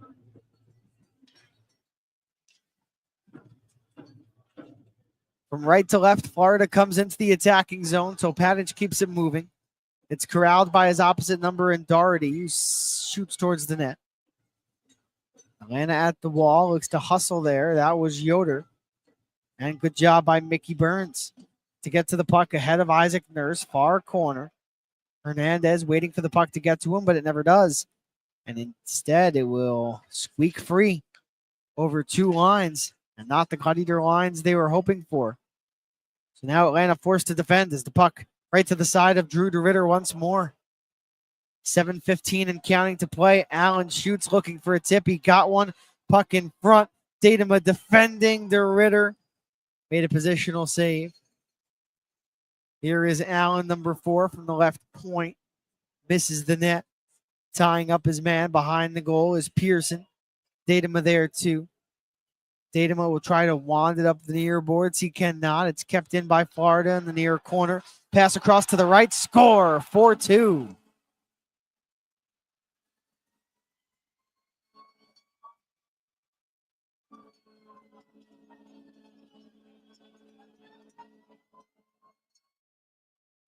Cole Moberg scores his second and his 12th point of the season in game number 37.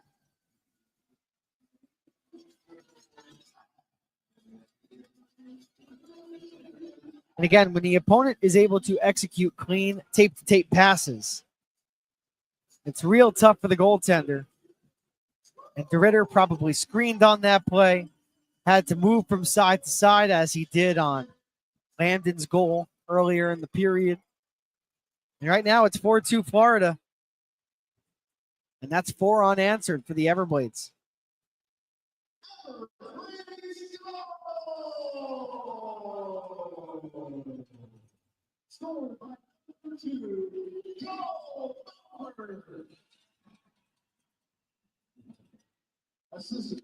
Alex Young hit at the blue line. Good to see Young okay.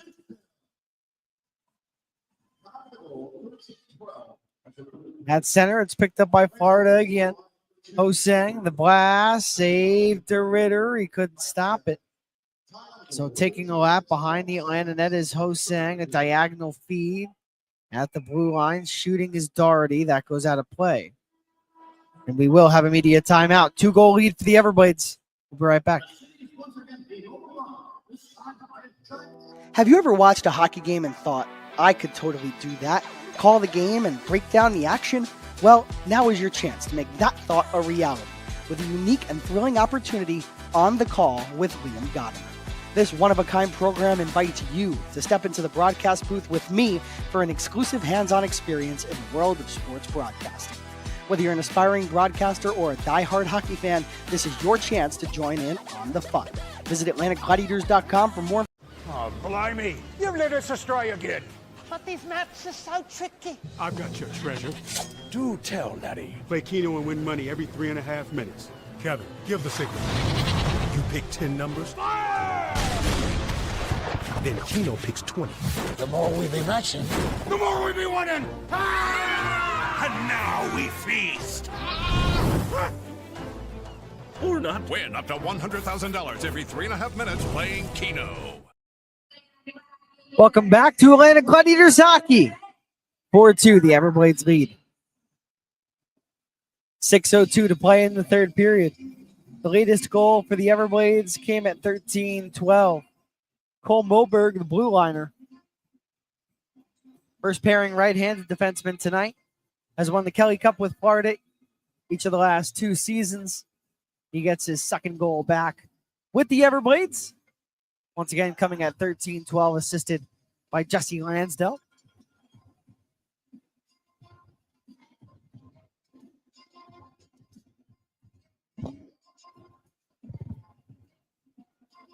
So what do the Glides have in the final 6:02?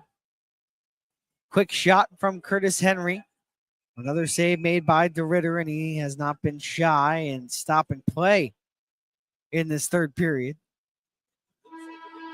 And another media timeout. Quickest media to media timeout I've ever seen. 7 seconds. We'll be right back.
Welcome back to Atlanta Gladiators Hockey. 5:55 to go in the third.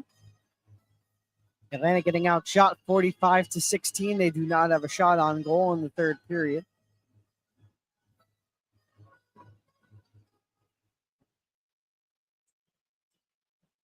Face-off win for Florida. They have it in the offensive zone.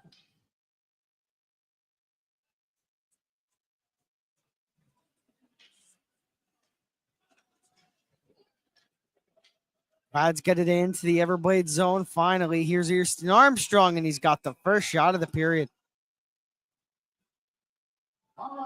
It comes at 14-28. Easton Armstrong from the wall, glove save by Johnson.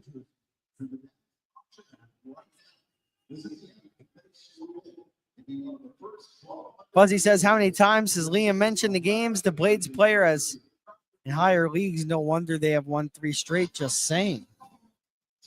No doubt about it, but they have a nice mix of young players too. I mean, let's take a look at the roster, shall we?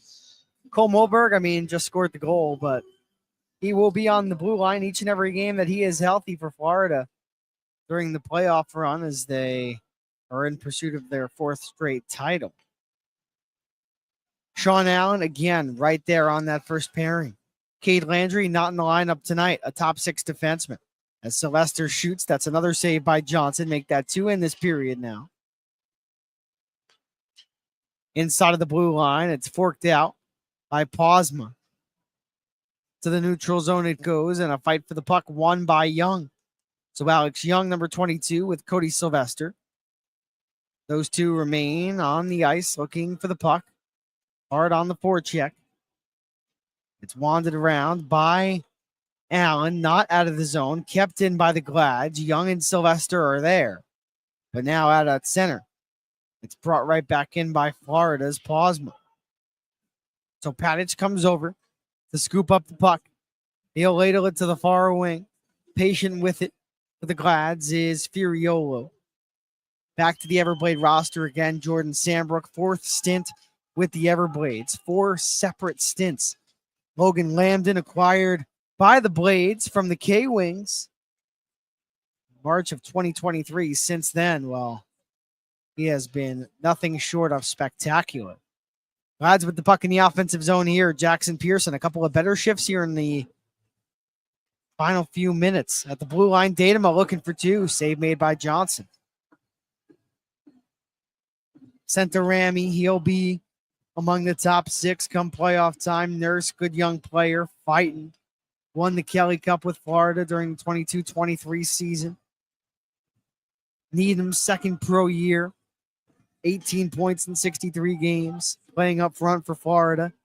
Gisevich, a calm 55 points this year, 28 goals as a centering feed for Wong. Missed him and goes out of the zone.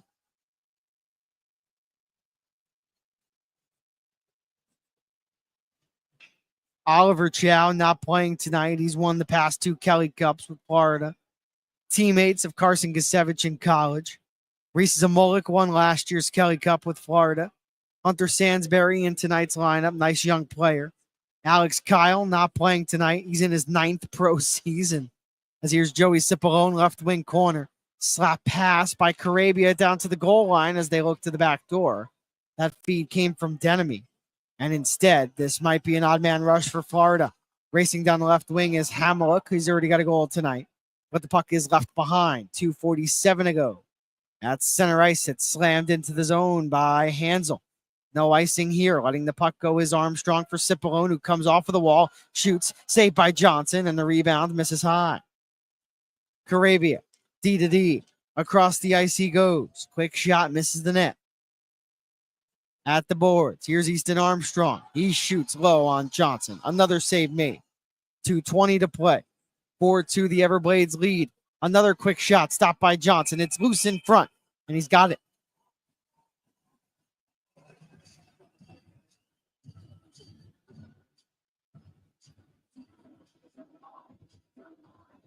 I'm just going to keep going because really Fuzzy brought up a great point in terms of the Everblades roster. Kyle Newbert, 7th season with the Everblades, all-time franchise leader in penalty minutes with nearly 1,894. Looking at you, Ovechkin. Newbert's almost got as many penalty minutes as you do goals. Harrison Israels, right? Played in 4 games. Already has 2 points. Kyle Betts, 96 AHL games with the Belleville Senators. Shot from the outer edge of the circle for the Glads as they pulled the goaltender. Misses the net. Connor Doherty on defense tonight, 8th ECHL season. A captain in Maine. As tied up at the blue line is Sylvester. That's the offensive blue line. Lifted out of the zone by Florida. We've got to fight for it. Sylvester has a man draped over his back, but the Glads have possession of the puck with 1:45 to go. Played right back in again. Side of the net. Glads look to poke it in past Johnson. Off of the boards.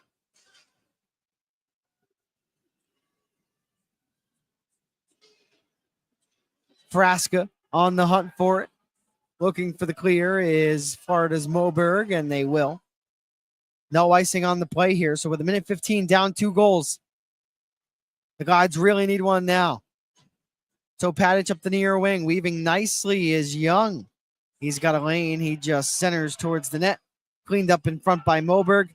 He clears down the ice. Not determined to be icing by the linesman. So under 60 seconds to play.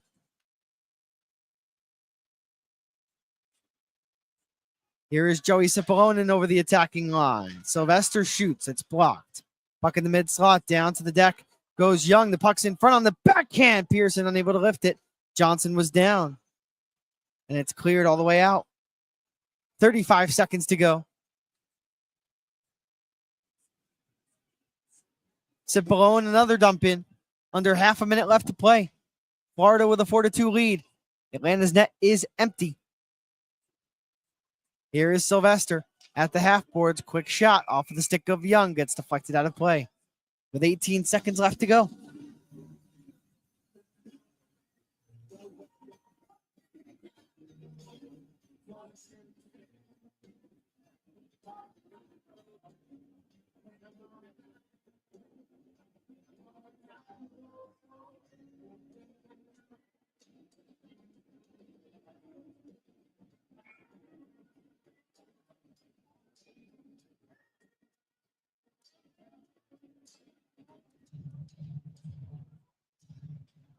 Timeout taken by the Glads with 18 seconds to go.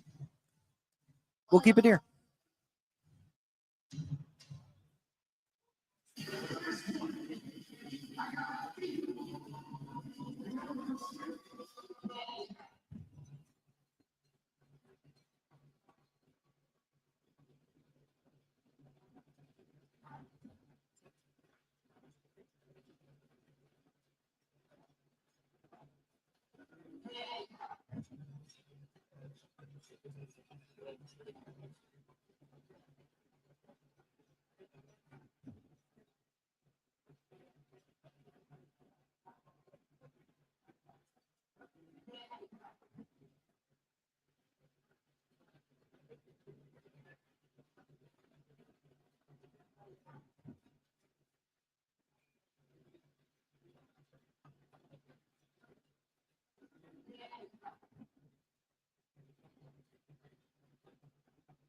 Timeout has been completed. 18 seconds on the clock. Atlanta down 2 goals. They really need a miracle now. Face-off win, but the Everblades get to it at the line. Spilling down is Hosang. Shot to the empty net. That's a goal.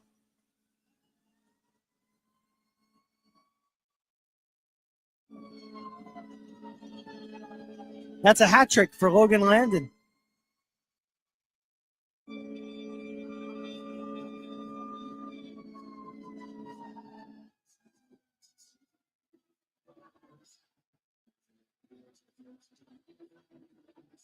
So 9 seconds after the Glads come out of the timeout, Logan Landon scores from the neutral zone.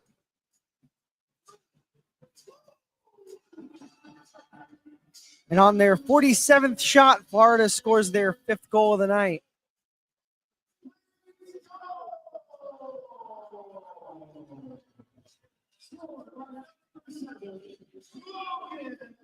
So Landon gets goals number 15, 16, and 17.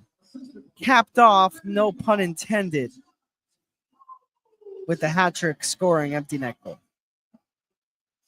Get it capped off, hat trick for your hat on the ice cap. Okay. Thank you, Tom, for joining us. Fuzzy, thank you. See you next game on Friday. 5 seconds left to go. The Everblades take this one by a final score of 5-2.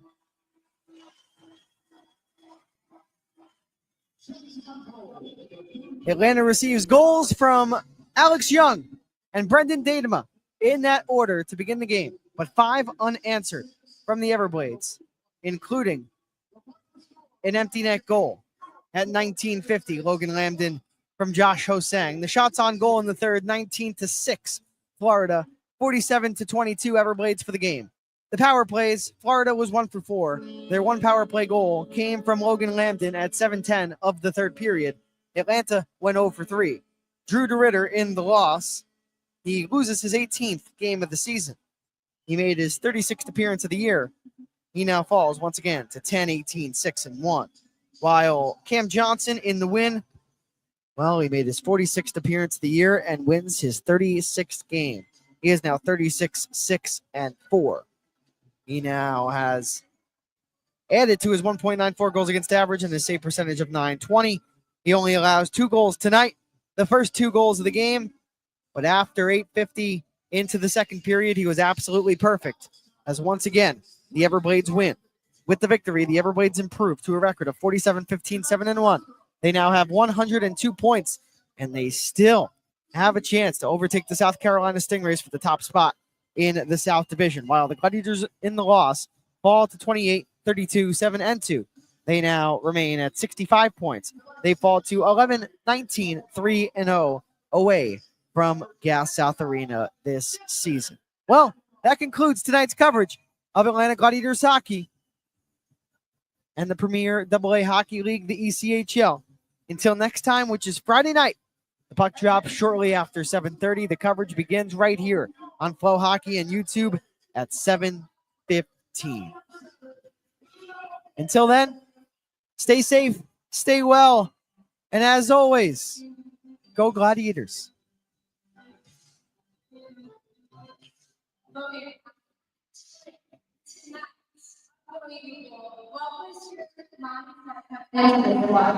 Hi, I'm